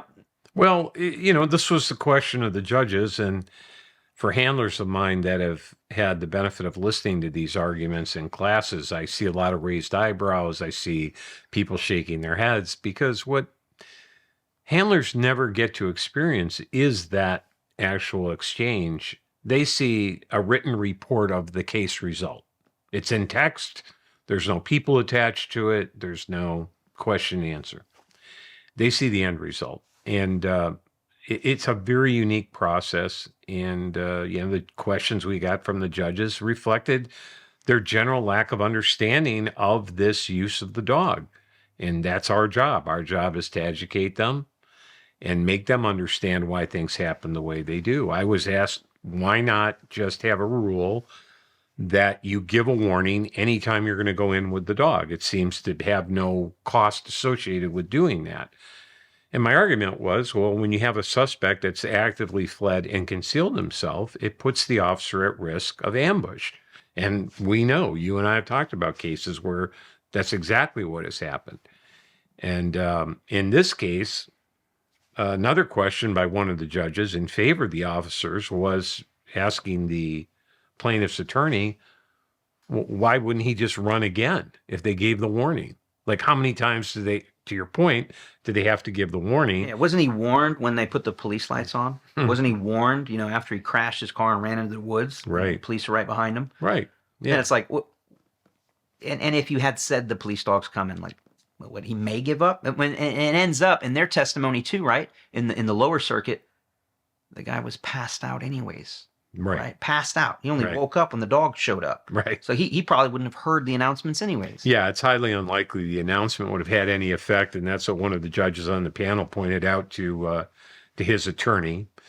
And he came back with the suggestion that, well, if they had shouted loud enough, maybe they would have woke him up. Ridiculous. But all of this ignores the fact that when you're in an unbounded search area like that, you don't know where the individual is, how close, how far, or if he's even there. Yeah. They don't even know if he's even there. So shouting out these warnings are not calculated to get a decent result. And we all know that the handler will use the warning when it works to his advantage. Absolutely. He's not looking for an edge by not using it. But in a situation where it's going to put him at greater danger, or it's unlikely to lead to a peaceful surrender or even be heard, he may choose not to. Yeah, and it's very similar to no-knock warrants, when you should or should not use a no-knock warrant. And I can think of I had a deployment once, armed robber, guy rolled up on a bike, robbed, I want to say like an Uber driver at gunpoint, and within a minute or two of the call going out, an officer showing up to the scene, a really squared away officer, sees the guy matching the description, coming towards him on a bike. He had a rookie with him. He goes, man, this guy looks just like it. He's coming right. The thing happened just a couple blocks down. What's the chances this is the guy? They turn the unit around on him, and the guy takes off on the bike, runs, gets into the block, perimeter set, and throughout the perimeter, as we're showing up as canine, he's a runner, as we call him. He just keeps trying to find a way out of the perimeter. Hey, he's on the roof. Okay, he got off the roof. And then another officer, oh, he's in my yard now. He's trying to, no, he just ran back in. So we know he got a runner. And anyways, we end up getting the county air up, and they spot him on FLIR, and they said, hey, we just lost him somewhere between house number 1 and house 2. He was low crawling, but we lost signature. Don't know where he went, but he should be between house 1 and 2.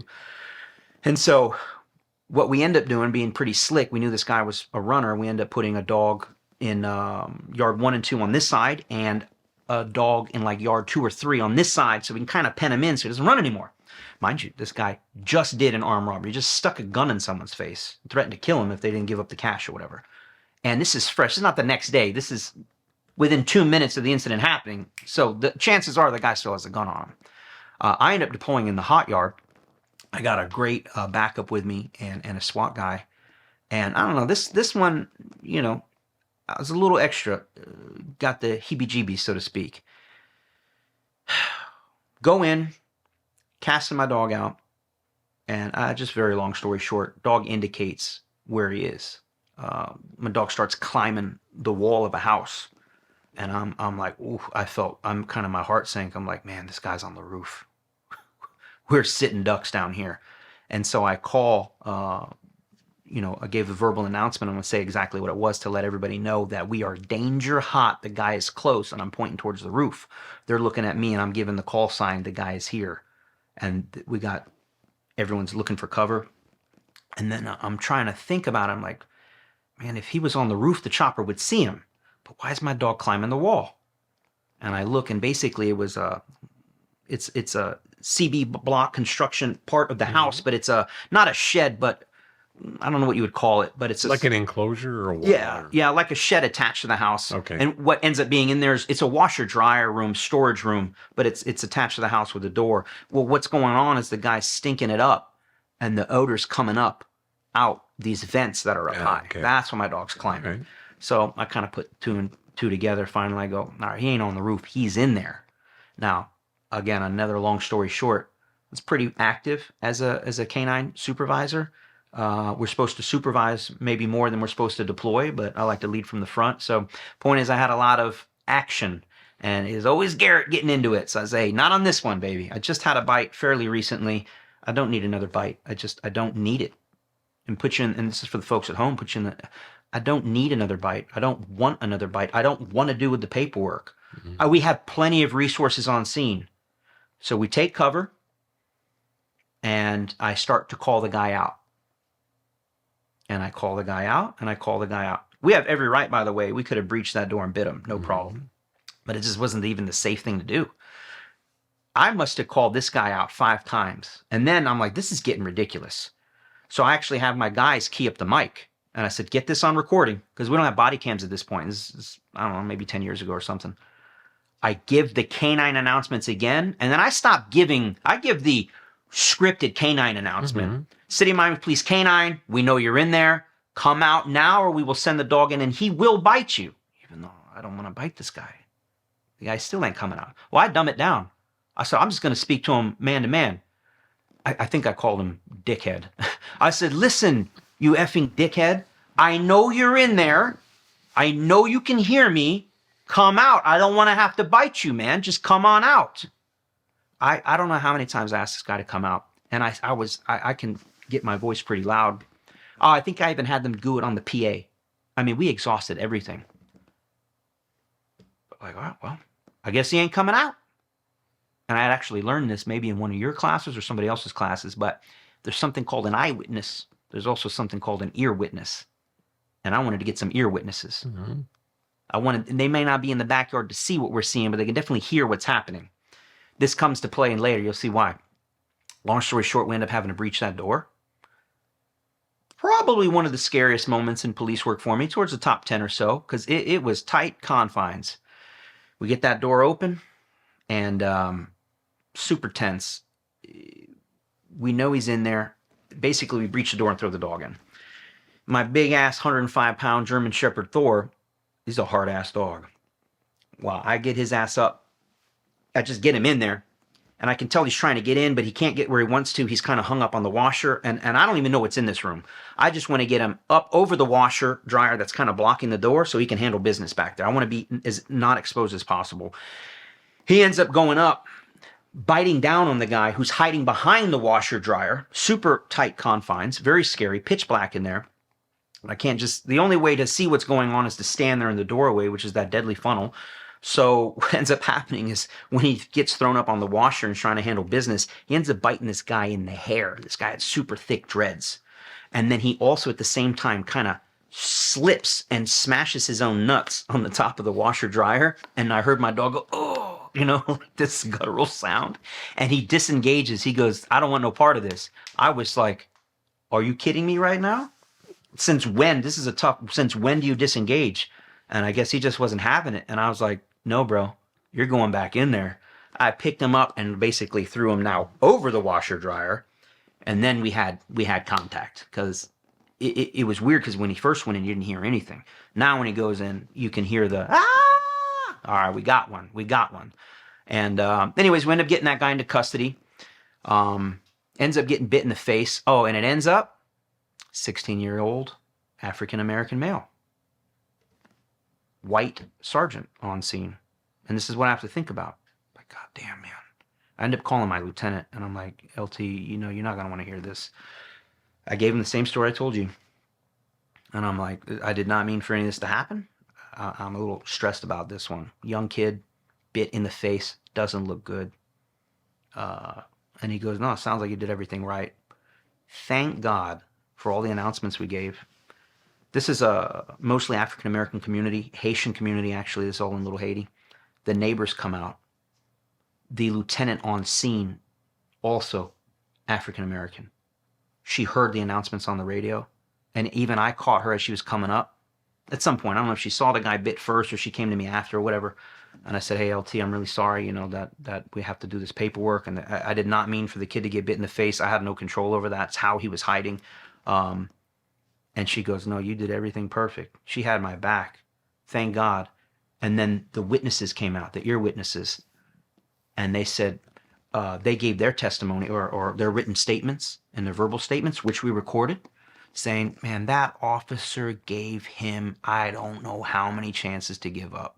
So sorry for the little aside there, but no, it's a great demonstration of what we're talking about, which is twofold. One is the effect of a warning, but the other one is that every one of these deployments is different. So what we were trying to convince the court is you can't fashion one hard, fast rule for every deployment like this because they're all different. And as I said, some of them, as you know, they're evolving while you're deploying and the facts are changing. And the judge caught on to that. One of the judges in particular caught on to that and understood the concept. And we had some other interesting issues come up, though. It evolved from the warning argument or lack of warning argument to did he have a chance to withhold the dog from biting before the dog bit the suspect? So forget about the warning for now. Did he have a chance to withhold the dog from biting? And if he did, why didn't he do it? Well, what we tried to point out to the court, and I think we did it successfully, was that they didn't have opportunity to see him before the dog found him. The dog found him first, and then he engaged with the dog. And the dog's trained to seize him. And it happened quick. Yeah, and it happened very quick. And I think the chief judge of the court recognized that as well. Then the next evolution in the argument was, okay, forget about the warning for a minute. Forget about whether or not you could have withheld the dog. Why is the dog on him so long? Now, this is all important for handlers to understand where the courts are focusing.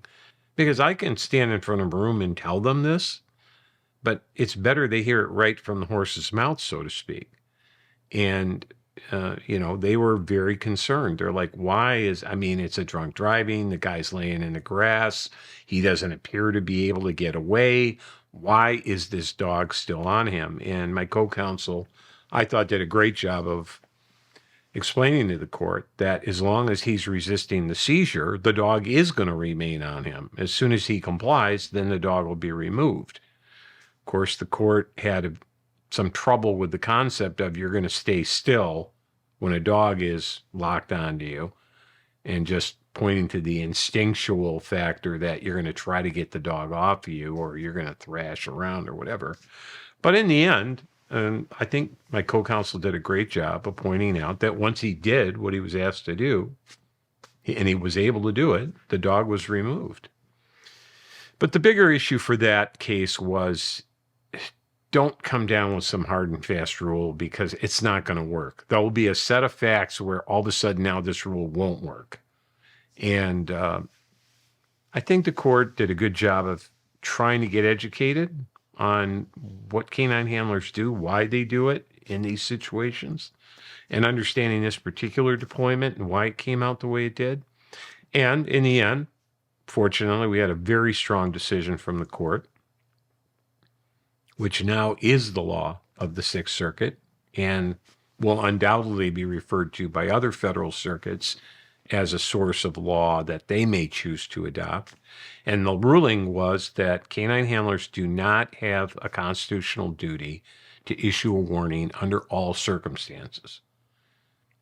That having been said in the decision, they made it pretty clear during arguments that, look, if you get an opportunity to avoid that outcome, we want you to do that.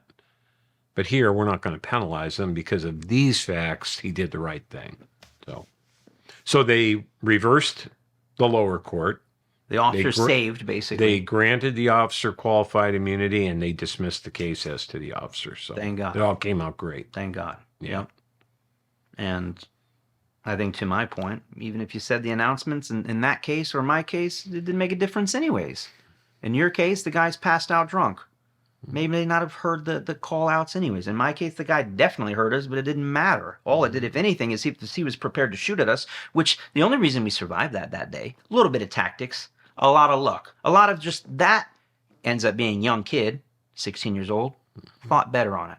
But let's not be fooled either. There's 16, 15, 14-year-old kids out there doing drive-by shootings with AK-47s and shooting at the police like nothing. There was a case the other day, 17-year-old just took some shots at an undercover officer and then got into a chase and then bailed out with the gun, as he's getting chased by the police. 17 years old. This is what we have to deal with. So very dangerous out there, and I'm happy that ruling was, if you will, in our favor, in that officer's favor. I'm sure it took years off of his life, just the stress of it. Crazy. No, we were very glad for the outcome and glad to see that the court was able to filter through the information that we provided and come to the right conclusion. Well, I think what's even scarier, and not to spend too much time on this, pretty cut and dry. We have this case, it's argued, and it's successful. Yeah, well, the scary part is when you listen to these three judges and you listen to them asking you questions and asking the attorneys questions, and it's scary, some of the verbiage they're using. And I think we go back to how we started this podcast talking about Generation Z, millennials.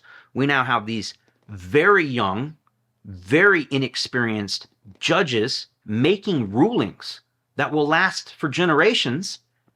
And when you're listening to what they're saying, and I would say they're if they're anything they're good at, they should be good at the spoken word, right? Most of these judges were attorneys at some point, right? Oh, sure. And they're choosing to use words such as, but do you really think the dog should have been there to maul him? I mean, he received 26 stitches. Don't you think that's a little excessive for just drunk driving? It's like, what planet are you living on? I'd love to see you suit up. Go ahead, put your armor on. We'll give you a dog. We'll give you some training. We'll give you a flashlight. Go in there and show us a better outcome, Judge. And then one judge, I mean, he was probably the best judge there, but even he was like, you can't train these dogs just to point out where the guy is, like a pointer would, like it's a duck. Well, it ain't a duck. It's a guy maybe with a gun. We don't know. I'm like, are these guys serious? And the best guy I liked was towards the end. He was quiet the whole time. And you guys can listen to this, by the way. We're going to go ahead and put in the description below if you want to listen to this. About a 50-minute behind the scenes argument, if you will, to hear what is on the mind of these judges, you could say, or politically elected officials, and where their mind is at when it comes to making these decisions, life or death decisions. It's scary. I'm like, are you really that clueless? But again, I'm hoping for them to be masters of everything, but they knew nothing about the canine world. They were absolutely clueless, but many of them were asking the right questions, so thank God. But to hear them use those words like mauling, like, no, the guy wasn't mauled. He was bit by a dog because he ran from the police. Well, and frankly, the 26 stitches, and I've talked to handlers and trainers about the deployment, but I think the 26 stitches the tearing came because he's fighting with the dog. I mean, the dogs are not trained. To go back to the Washington Post piece, this attorney, this Department of Justice attorney, she said, and these dogs are trained to bite and bite often. And I'm like, no, they're not. It's the exact opposite. They're trained to bite and hold. That's the term. Bite and hold. I kind Not of rebite, not readjust, not right. bite in 50 places. Right. I analogize it to like almost like a set of restraints. Like the dog's jaw fits over the arm, he clamps down, and you're locked in there. You're not getting out, right? It's not bite up and down and bite No, we him would here and wash a bite him dog there. that does that. Typewriting bites, or it's very dangerous, and Yeah. it's just not. It's bad practice. So in this case, I mean, the 26 stitches was because this guy's rolling around fighting with the dog. That's how you get 26 Play stitches. stupid games, Yeah. win prizes. There's consequences. There's a video that just came out. Maybe we'll be able to show it here. I think it's in California. It's always California. I'm gonna say it's an Asian guy. I don't know why I think, but either way, he flees from the police, gets in a pretty good crash, runs, they end up using the dog. The dog locates him, bites him. He fights the dog a little bit, and then the officer's real quick to, I think it's LAPD actually. So they're running those dogs off leash mostly. This dog is off leash, and the guy's, he kind of stops the fighting, but he's also not completely complying, and they get the dog off the bite. I felt a little too early. Sure enough, the guy takes off running again. He runs, jumps the fence. Like, man, you know, that's what happens when you take the dog off too quick. You thought it was over, but no. We start the game all over again. Yeah, we are trained generally to keep the dog on the bite until the subject is in handcuffs. Sure. I think maybe in this case, the reason they had the dog come off maybe a little early is because the dog was biting him right on the hand. And so, but hey. No, I mean, again, we get back to, you know, I would never encourage a handler to cut corners or try to gain an advantage that's contrary to the law, because in the end, it's all going to come to the surface, and all it's going to do is hurt that profession. It's going to hurt the canine profession, and you're going to feed ammunition to the people who already want to get rid of the dogs. So I tell handlers now, like, you're under a microscope right now when it comes to use of force. The dog is a locating tool. Nobody is pushing back hard on that, especially not with EOD dogs. But as for use of force, because of the combination of a younger generation that is not familiar with force and what it is or what it should be or why it's necessary, younger judges, as you point out, that come not necessarily from this current generation, but they're only one generation back, and they were raised pretty much with that same mindset. And the advent of technology is contributing to this mindset as well, which is, well, technology can do any of this. We don't need a dog to do this. Oh, we can use a drone. Right. And one of the judges, Judge Murphy, raised that issue in the arguments. He said, you know, maybe the dog is no longer useful as a seizure tool. Maybe we need to reform that. And, you know, it seems like a taser's a less harmful outcome. And I wasn't up there when he raised that, or I would have addressed it head on. But the reality is, as we all know, tasers have limited use, number one. Number two, tasers have killed people. And somebody's had a heart condition or whatever. People have died from taser application. And Or fall and crack their head open. Yeah. And the a taser, lot of times those tasers don't work. or they don't work, they malfunction, Yeah. or You miss. distance. They only go so far, right?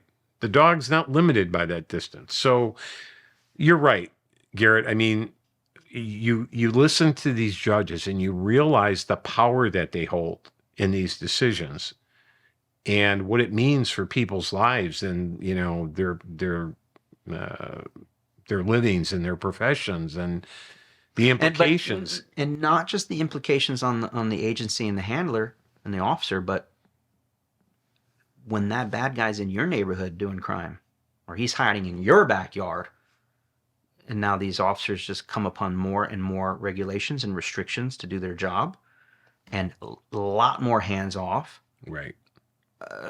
It's sad, and it's a no wonder that crime is the way it is. Right. Just, the streets are getting more and more violent, while the officers are getting softer and softer, and criminals are getting harder.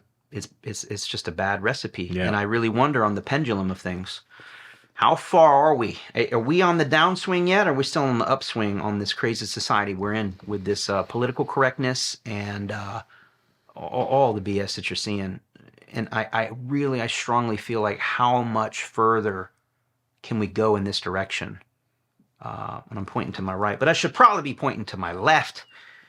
When is it going to swing back? And I think you were saying something interesting at lunch yesterday. What do you think is going to happen? We've been so far, so long, so extreme to this side. I think the people have had enough, and I think there's going to be, I don't know what's going to happen. Well, yeah, what I was trying to explain yesterday is I kind of used the example of the rule of physics. For every action, there's a reaction. Okay, well, if you have an extreme action, you're going to have an extreme reaction. So we've let things drift so far in the wrong direction, in my opinion, that what we really risk is an overreaction to correct for it. And overreactions are never good. They're not things to be desired because they have their own, downfalls. But that could be the outcome is people finally, when they do react, have to react so severely that we get a set of rules or a set of laws or whatever that now went way beyond where people would have liked to have seen things just to correct for how far it went the other way. Yeah. So that's a danger in society, and we have to be aware of it, and we have to try to not head there. Yeah, interesting times we live in. Now, speaking of using canines, it's across the board, it's considered less than lethal. Mm-hmm. Can you think of an incident or two where the deployment of the dog ended up in a fatality? There's two cases I'm aware of. The one I'm most familiar with was mentioned several times during the Howe case that we've just been discussing because it came out of that same court. And that case is called Robinette versus Barnes. It was decided in 1988, and it continues to be the gold standard for canine use of force. So almost every court that examines a canine use of force case always looks back to Robinette for the guidance on what the rules are. Just briefly, I mean, the facts of the Robinette case was this occurred in Tennessee in an auto dealership after hours. There was a burglary suspect in the dealership in the repair portion of the facility. Canine handler responded. He issued a warning. He waited a full 30 seconds and there was no response. He issued the warning again, waited another full 30 seconds without a response. Then he released his dog and ordered him to locate and apprehend the suspect. Off leash, I'm assuming. Off leash. And the dog did locate the suspect. Unfortunately, for the way the suspect was positioned, the dog, first thing he was able to get a hold of was his neck and severed his jugular vein. Suspect bled to death in the dealership before they could even get him medical help. So the family sued for deadly force and excessive force, but the Sixth Circuit said, no, we don't think this is deadly force because you don't measure it by the outcome, you measure it by the intent or the expected outcome. And there was no reason to expect this outcome, nor did the officer intend the outcome. So it's not considered deadly force. But there was language in Robinette that a lot of people miss. They said it's not deadly force if, and they laid down 3 tests. 1, the handler's properly qualified for that deployment, the dog is properly trained in that deployment, and the deployment is according by the book. Okay, they found all 3 of those present, and that's why they found this was not a deadly force use. But they did warn, as far back as 1988, they said, we're not saying it could never be deadly force. If the officer uses an improperly trained dog or uses it in a manner that's not, according to the book, it could convert what was not previously deadly force into deadly force. I always emphasize that to handlers is be careful. And there have been cases since that, reaching back to Robinette, have said, okay, we don't see it in this set of facts in this case, but we're not saying we couldn't find deadly force. So it's out there. And that's why handlers, another reason, they've got to be careful. Yep. They got to train well, and they've got to understand what the rules are for deployment. And I find it really interesting, as powerful as these dogs are, in the tens, if not hundreds of thousands of police canine bites over the last 30, 40, 50 years, we can think of maybe 2 incidents where someone has passed away from a dog bite. There was almost a third that I know of personally. It didn't happen though. The guy got bit in the the femoral artery. Yeah. And that guy almost bled out, but he survived. Otherwise, there'd have been a third one to talk about. But isn't that surprising? 2 out of maybe 100,000 more. I don't know, but tens of thousands, if not, I don't know how many hundreds of thousands of bites. What was the second one? Do you know? You know, it was somewhere out west. I don't remember, but I do remember it was an elderly man. And I think his health had a lot to do with the outcome. He was in poor health to begin with. And it wasn't the viciousness of the bite or bleed out. It was, I think he died of maybe a heart attack from the stress of it. Yeah. Yeah. Very interesting. Yeah. So, and I think the courts are aware when they go through, you know, they do their research and they see that this is a very off the radar kind of occurrence. If somebody dies from a dog bite, that's very unusual. And that's why they're still behind it. They're not looking to get rid of it.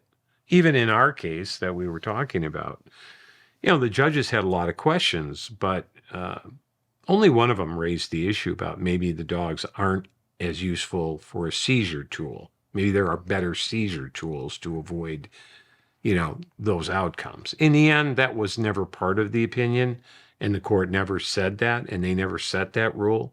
It's more a point of curiosity by the judge. But when you hear that, you take notice, because maybe the next time it will be, especially if you have a particularly bad deployment and a bad injury. They might say, you know what, it's time. It's time to call this off now. And we're going to use other methods for seizure. And then they just make the police officer's job harder. That's all. And put them more at risk. Maybe we'll get robots. Yeah. Well, dog robots. Yeah. Elon Musk, if you're listening to this, go ahead and start developing they have the robot. They have one in Taylor, Michigan. I saw it online the other day. Yeah, I've seen them. They walk around. Be interesting if they teach it how to bite. Yeah. Well, maybe the interesting thing will be the first one that somebody puts their arm around it, picks it up, and just takes off with it, right? Yeah. Can you imagine? That'll happen. That will happen, I'm sure. All right, we're going to take a brief break. We'll come back. And when we come back, there'll be basically some closing arguments and some final, like a lightning round of questions. Get your final opinion on where you see the future of canine work, anything else you want to weigh in on. So we'll be back in just a brief moment. Thanks for checking out this podcast, folks. As you're aware, how we're able to fund projects like this and get the types of guests that we have on our platform is by the amazing courses we have available at DIYcanine.com. So if you have a dog at home or you're training your dog to be the best that it can be, then make sure to head on over to DIYcanine.com where we can help you train your dog to be the best damn dog in your entire neighborhood. All right, and we're back. We got 3 more juicy questions or topics that we're going to speak to Mr. Peters about. And one of those is lethal force. We've been talking about how the dog is not considered lethal force when used and deployed on a suspect. However, and we're seeing it so often now, and it's scary to watch these body cam videos of suspects shooting and more often than not stabbing a police canine right in front of the officers. The dog is deployed. The guy pulls out a knife and just starts going to town. What is the officer allowed to do in those instances? Well, it's interesting because there is not a lot of case law on that, even though it's an event that occurs, unfortunately, too often. There are a couple of cases reported where a suspect was stabbing the canine with a knife. The officers returned or initiated fire and killed the suspect. And the officers were exonerated, even though they used deadly force, because in the court's mind, the confines of the encounter put the officers at risk as much as the dog. In other words, the suspect could have turned the knife on them. So it really wasn't a decision based on the right to use deadly force to defend the dog's life, but more that they had the right to use deadly force for their own protection. The assumption being as soon as he finishes killing the dog, now what? He could just as easily get to them with the knife. So a lot of it had to do with distance and confines of the room and, those things. But there is not a lot of reported case law. And in the case that we talked about in the Sixth Circuit, the Houck case, that was one of the questions from one of the judges is what law is out there that tells a handler what level of force he can use against a suspect if he believes his dog's being attacked by the suspect. Unfortunately, we didn't get any guidance in the decision. That was not an issue that they touched on. It was just sort of a side issue they were curious about during arguments. So the general rule, for those who are wondering what it is you cannot use deadly force to defend your dog. You may be able to use it in a situation where your dog's being attacked by a suspect if that suspect also represents a sufficient threat of force against you. Short of that, unfortunately, the dog is looked at under the law as property, and there is no case law saying you can use deadly force to defend the dog. You can use some force to defend the dog. In this case, there was a taser used, there was fists used, and blows delivered to the suspect to get him to stop.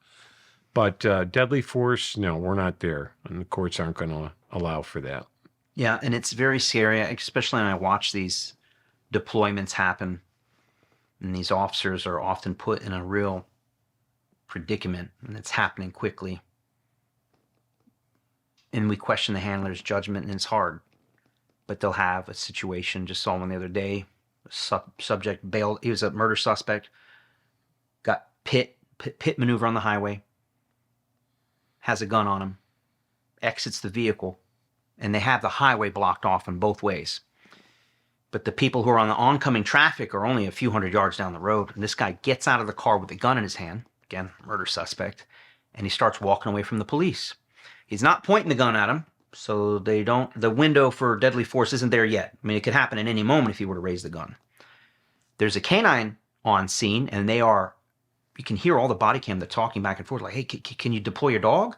And the canine handler's like, well, if I get a little closer, I want to make sure I have good target acquisition. But that's a suicide mission. If you send your dog, he even says it, he goes, guys, be ready, because if I send my dog, he's going to shoot at my dog. And then comes the conundrum. Well, if he's only shooting at the dog, are you justified to use lethal force? Yes and no. No, because technically speaking, the dog is just property, as sad as that is.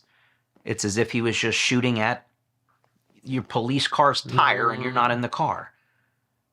But obviously, if he's raising his gun up towards the dog and the dog's coming from the direction of the officers, you are forcing the issue. There's going to be a shooting. It's just going to happen. And probably the natural reaction of someone, if you're holding a gun and there's a dog coming after you, well, you kind of have two choices. Take the bite and drop the gun, or use the gun, which happens often. And then the dog is often killed by the return fire of the officers. So it's a suicide mission. Now, whether it's right or wrong, it's hard to say, because in this particular instance, the longer they let this go on, the closer this guy is getting to this oncoming traffic. There's a buildup of highway traffic. There's hundreds of people waiting in their cars, stepping out of their cars to see what's going on, and this guy's walking over there with a gun. It's only going to end so many ways. And finally, a commanding officer gets on the radio and says, if you have a shot, take it. Now, granted, the guy has not raised his gun yet, but what are we going to wait for? How much longer are we going to let this guy walk down a highway with a gun? Mm-hmm. And so someone takes a shot, and the guy ends up dying a couple weeks later. They did not deploy. They did not deploy the dog, for right or wrong, I don't know. But this happens all the time, and they're deploying dogs on guys armed with knives. Mm-hmm. and it's hard to watch, because as soon as you deploy the dog, sometimes it works out great. Sometimes the dog hits the right arm, somewhat disarms the guy, and oftentimes it doesn't end well. The dog takes the brunt of it, and the question is that what the dog's there for? Right. And you may argue that, it's better the dog take it, so that others may live. And anyways, it's never an easy decision. Probably the toughest decision a canine handler may have to make.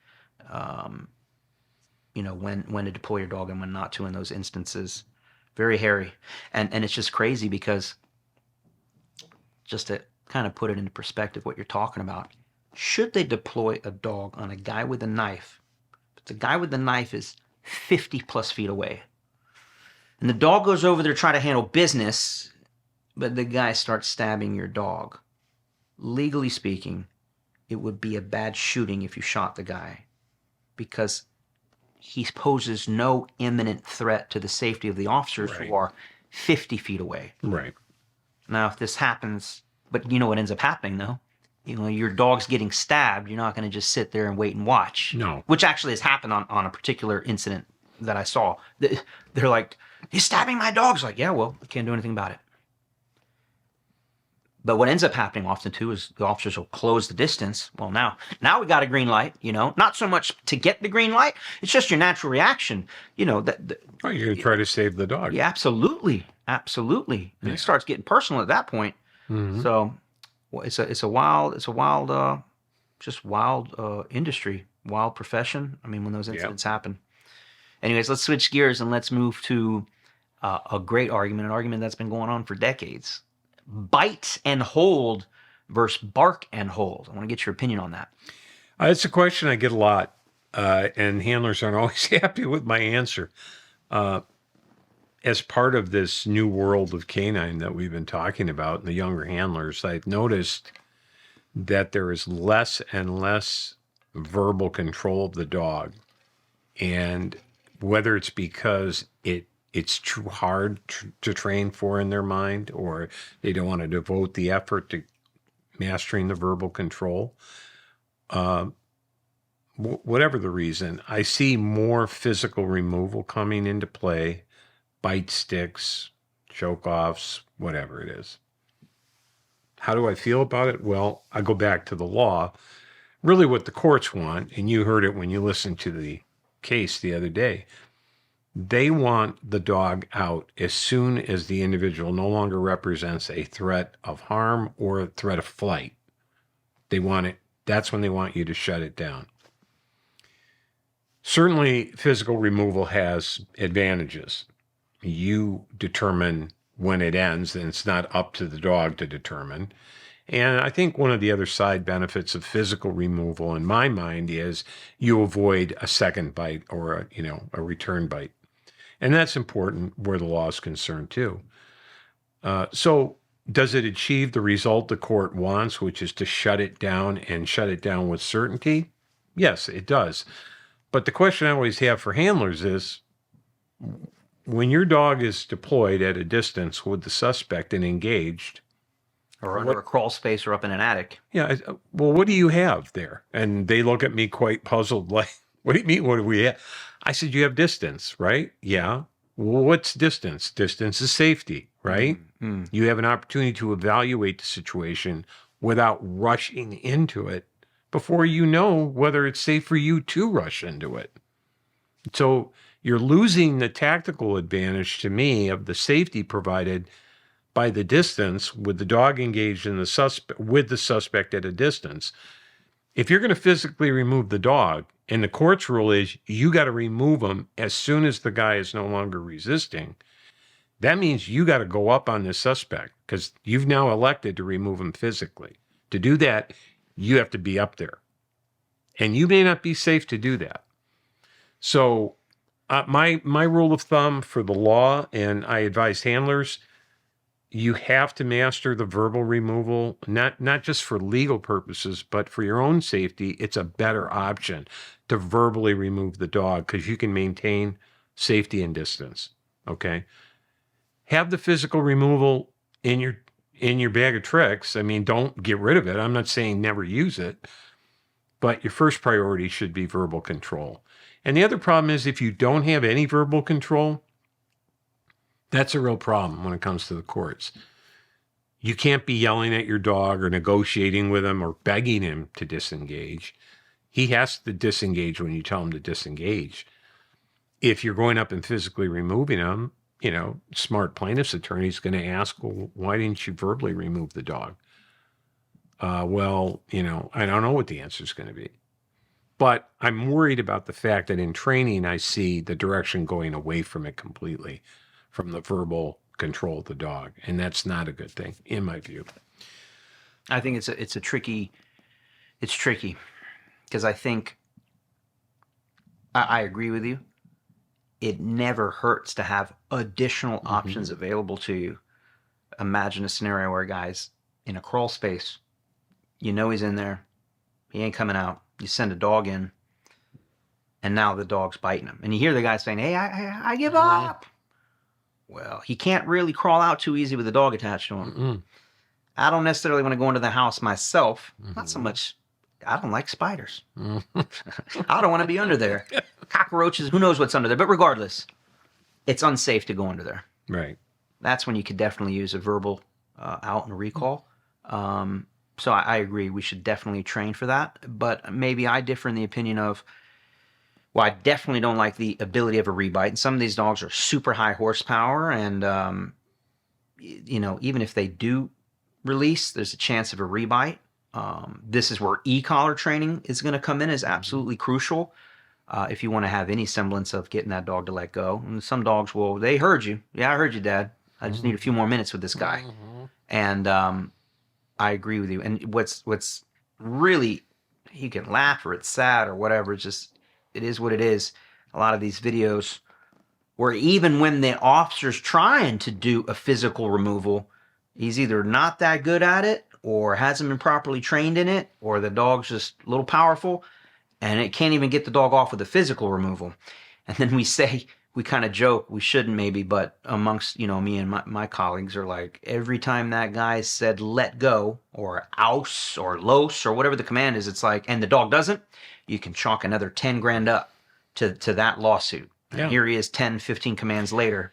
Yeah, I mean, I tell handlers, look, if you don't have verbal control or your verbal control at that moment is not working, you don't leave the dog on while you're begging him to get off for another 30 seconds. I've seen that, though. The courts want you to get the dog off. So at that point, yeah, go up and physically remove the dog. That's the better option at that point. But then the question is, why don't you have that verbal control? And of course, I've heard every excuse under the sun, but it all comes back to training. Because I've seen guys that can train that verbal command like clockwork. It's going to work, but you have to train for it, and it takes work, and you have to reinforce it, right? No, I've had guys tell me, they're like, oh, you don't understand, Mr. Peters. My dog he's in fight drive, and it's not like in the sport, and blah blah blah. And I go, no, I understand it's not like in the sport, but here's what I understand. Your dog was taught a command to disengage, correct? Whatever it is. Yes. And he understands the command. Oh, yeah. And you can do it in training, right? Like you can get him out. Well, yeah. I said, okay, so you're giving him a command that he understands. He hears you, but he's not getting out. So what's going on there? Who's in charge of the relationship now? You or the dog? The dog's in charge of the relationship. You can't have that on the street. It's not going to play out well in a courtroom either. No, and the other thing with lack of control, I tell them, I said, I mean, there's so many things that spin out of it liability-wise. You're telling your dog to out, he's not outing, and this guy's getting torn up. And like you said, the zeros are going up, right? Yeah. The dog does out, but instead of recalling to you, he sees a squirrel, he runs out in the street, he gets hit by a car, and you just killed the department store. Somebody else. Or, he sees an innocent person, decides he's going to take them instead. There's just so many things from the legal standpoint that arise out of a lack of control of your dog. Absolutely. You can't have it. I think we're in this modern age of dog training in general. I used to be of the camp where we wanted those harder dogs. We kind of liked a dog that didn't out. And then his heart was in it. And I'll take that all day over a dog that maybe preemptively lets go because it's scared or not committed to the bite. For sure, I'll take that all day. So we always leaned more towards the harder, tougher dogs. We'll take a little bit of non-compliant over a dog that we know will perform. I'm a little torn on the matter, but I do agree with proper training, even the hardest of hard dogs you can achieve a verbal out, albeit with, of course, proper training and I think proper tools. And point blank period, the e-collar is the answer. God forbid your e-collar fails you, well, then you got to resort to other methods. But with proper training, the hope is you don't even need to use the e-collar, but you kind of need the e-collar to get there. Yeah. So anyhow, well, another offshoot of what we're talking about is a question I get quite often is bark and hold dog versus bite and hold dog. right. That's what I which tried is to bring up better earlier. Yeah. from to the me legal about that. standpoint. Describe that though, too, for the folks who don't understand that terminology. Well, bite and hold dog means a dog that is going to physically seize by biting the suspect and hold the suspect until the officer either orders him out or goes up and releases him from the suspect. That's a bite and hold dog. And to even be more clear, too, these dogs are not necessarily taught discretionary biting. Right. They are, if they are released either on leash or off leash, as in the case of the case you brought up, it's basically find and bite. Right. If you find the subject and you physically can apprehend him because he's within mouth reach, go for it. Right. Don't ask permission. Don't look back at dad. There's no time for that hesitation. We need you to, it's very simple. If you find him, you can bite him. That doesn't mean we can't have control work. We can't have the dog on a leash. We can't read the dog and prevent that from happening, right. which is what we're almost always striving for. Right. You could do a call off if you needed to. Or the guy's he's up in the attic. Yeah. The dog's alerting, he can't get to him. So that's a bite and hold. Correct. Or in other words, find and bite. Right. No one needs to be there to give you a command to bite. It's assumed we are releasing you. By the way, we've given commands for the guy to come out. He's not coming out. He's obviously, what's he going to do? You're at the last resort. You gave him every option for peaceful surrender. He's not going to respect that.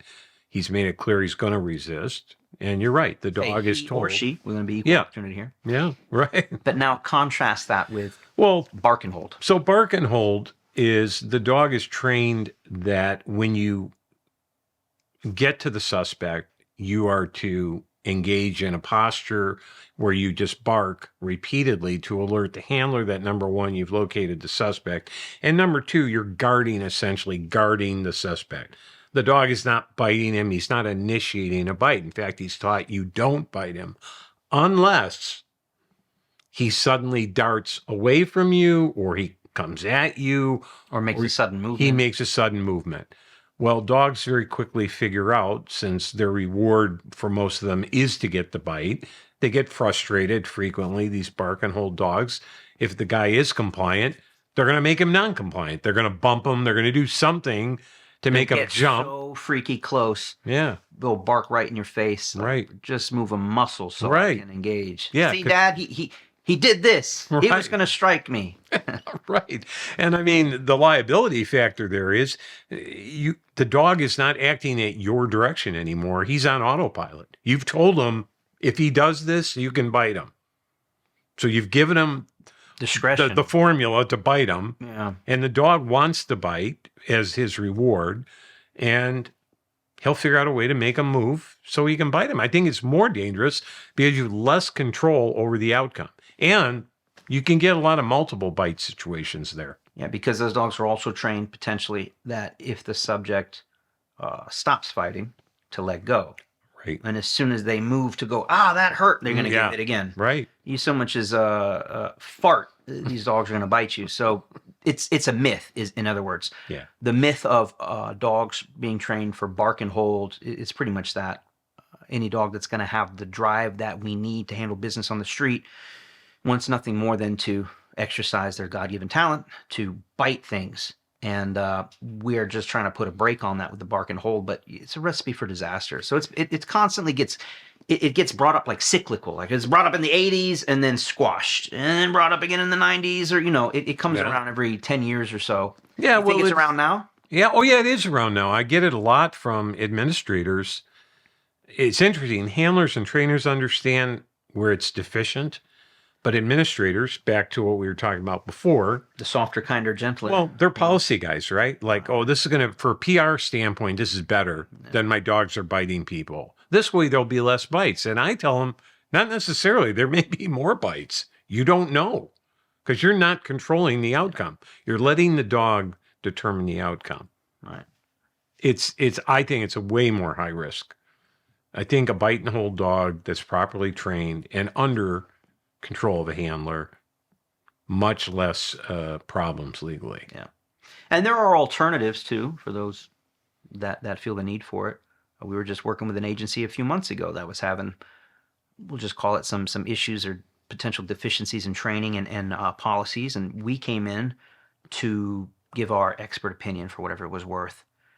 And it was rough because their written policy stated that they can use their bite dogs to search for anything felony or above, right? Grand theft auto, all the way up to super violent crime. Use the dog. That's the written policy. However, the strong verbal policy was don't bite anyone for anything. Don't do it. And it was, and yet they were buying full tilt bite dogs. But every 2 years, like different administration would come in and they would change the policy. But these dogs stick around for 8, 9+ years. So we have bite dogs that aren't allowed to bite. And then the day they do need to bite, because you actually have a combative subject or someone that just shot at the police, well, now these dogs are out of practice. The handlers are out of practice. They don't know how to do a physical removal or a verbal removal because they're not practicing it. Oh, and that's what actually blew my mind now that I remember it's coming back to me. Because they didn't want to use these dogs as bite dogs, and that was the verbal policy, they didn't practice bite work in training, which blew my mind. And it's scary too, because even if you have a bite dog that you never use for bite work, the dogs still know how to bite. Yeah. What if it bites your neighbor by accident? Right. Well, how are you going to get the dog off? Well, you haven't practiced an out in how long? It was rough. So we said, look, I know what your verbal protocol is. I said, but we're here and we need to see what your dogs are. Where's your training at right now? I think we tested about roughly 8 handlers and their dogs. None of them had a recall and none of them had an out. Wow. And it wasn't surprising. I mean, we fixed the recall. While I'm here, we might as well get this fixed. While I'm here, let's get that out. Let's at least get you some semblance of control. It's very scary, but our recommendation was, look, if you want to have no bite dogs, then stop buying bite dogs. Right. Number one. If you're going to have bite dogs, then at least train so that you can use them. But if you want to go that route, fine. You know what our recommendation is? Get you a really nice Labrador retrievers that can track, and when they find the guy, they'll lick him to death. Or a bloodhound. By the way, some bloodhounds bite, but if that's the direction you want to go, that's the direction you should go. But this is silly. This is really silly. So it's kind of like giving officers a gun with bullets in it that can kill people, but saying, whatever you do, don't pull it out and use it. Well, then why do you have it? Right. So you need to figure it out. And so they're making some changes over there, thank God. But this is the world we live in. It is the world we live in, and it's always changing. I've seen it over many, many decades now, and things I thought I would never see, I've seen again. Then I've seen them come, and I've seen them go again. So everything goes in a circle. This will too. I think we'll return to some semblance of sanity. Some law and order. Yeah, and like I said, I just hope we do it in the right way to avoid having to have this extreme course correction, because that doesn't help anybody. So Agreed. Anyway. Well, I want to thank you so much again for finally joining us here. I think you shared a lot of wisdom with us and opened a lot of eyes, both within the canine community and beyond, what it's like, what we're dealing with in that community, the restraints that police officers are under, which is maybe leading to why things are the way they are, why you don't feel safe walking down the street anymore in certain parts of this country.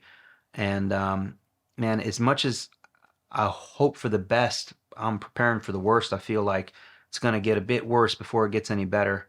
Not to mention just how wide open our border is right now. Well, it's crazy. It's scary times. I hope and pray for that pendulum to start swinging back the other way. And but in the meantime, I thank you for helping keep us out of trouble, helping guide us to do the right thing, and I'm so happy that you're still doing this, and any agency I come across, any unit I run in contact with, you're the first person I recommend. I said, look, let's get this figured out first. You got to get this right. And so get John in there and let him teach you what you need to know so you can keep you guys and gals out of trouble. And so thank you so much from me personally and just all the canine handlers out there who you've been able to speak to and provide that wisdom and knowledge. And so happy that you're doing it. I hope you can keep on doing it. And for you folks at home, check out the description below, all the contact details if you want to get John in, whether it's for your unit or for all the things he's good at, everything you heard today. He's a big-time law enforcement supporter, big-time dog lover, still owns German Shepherds to this day. I met his dog just yesterday. He's 11 years old. He's 11. But my wife, who's a lifetime dog lover herself, I said, hey, how old do you think that dog is? She says, I don't know, 3? He looked in his prime. At 11 years old, this dog is a stud. And so it's just a testament to that standard we were talking about. Yeah. And he takes amazing care of that dog. And, well, anyways. Garret, I really appreciate you having me in. And, yeah, I will continue to do this until I can't do it anymore. So no worries there. No plans at retirement anytime soon. And I see a profession that not only needs the help, but deserves the help. And help in this profession helps the public. And that's how I look at it. So. Yeah, well, thank you so much, Sean. Really appreciate it. And thank you all again so much for watching. Make sure to like, share, subscribe, post in the comments below any questions you may have, and also tag other people. Let us know who you want to see on this podcast next. We're just getting started, and there is no end in sight. We're going to keep bringing on these amazing guests to continue to provide value to all of you out there. So thank you again for watching. We'll see you on the next one. If you want to see more of our podcasts, you can check us out on all the other major podcast platforms. Link will be in the description below.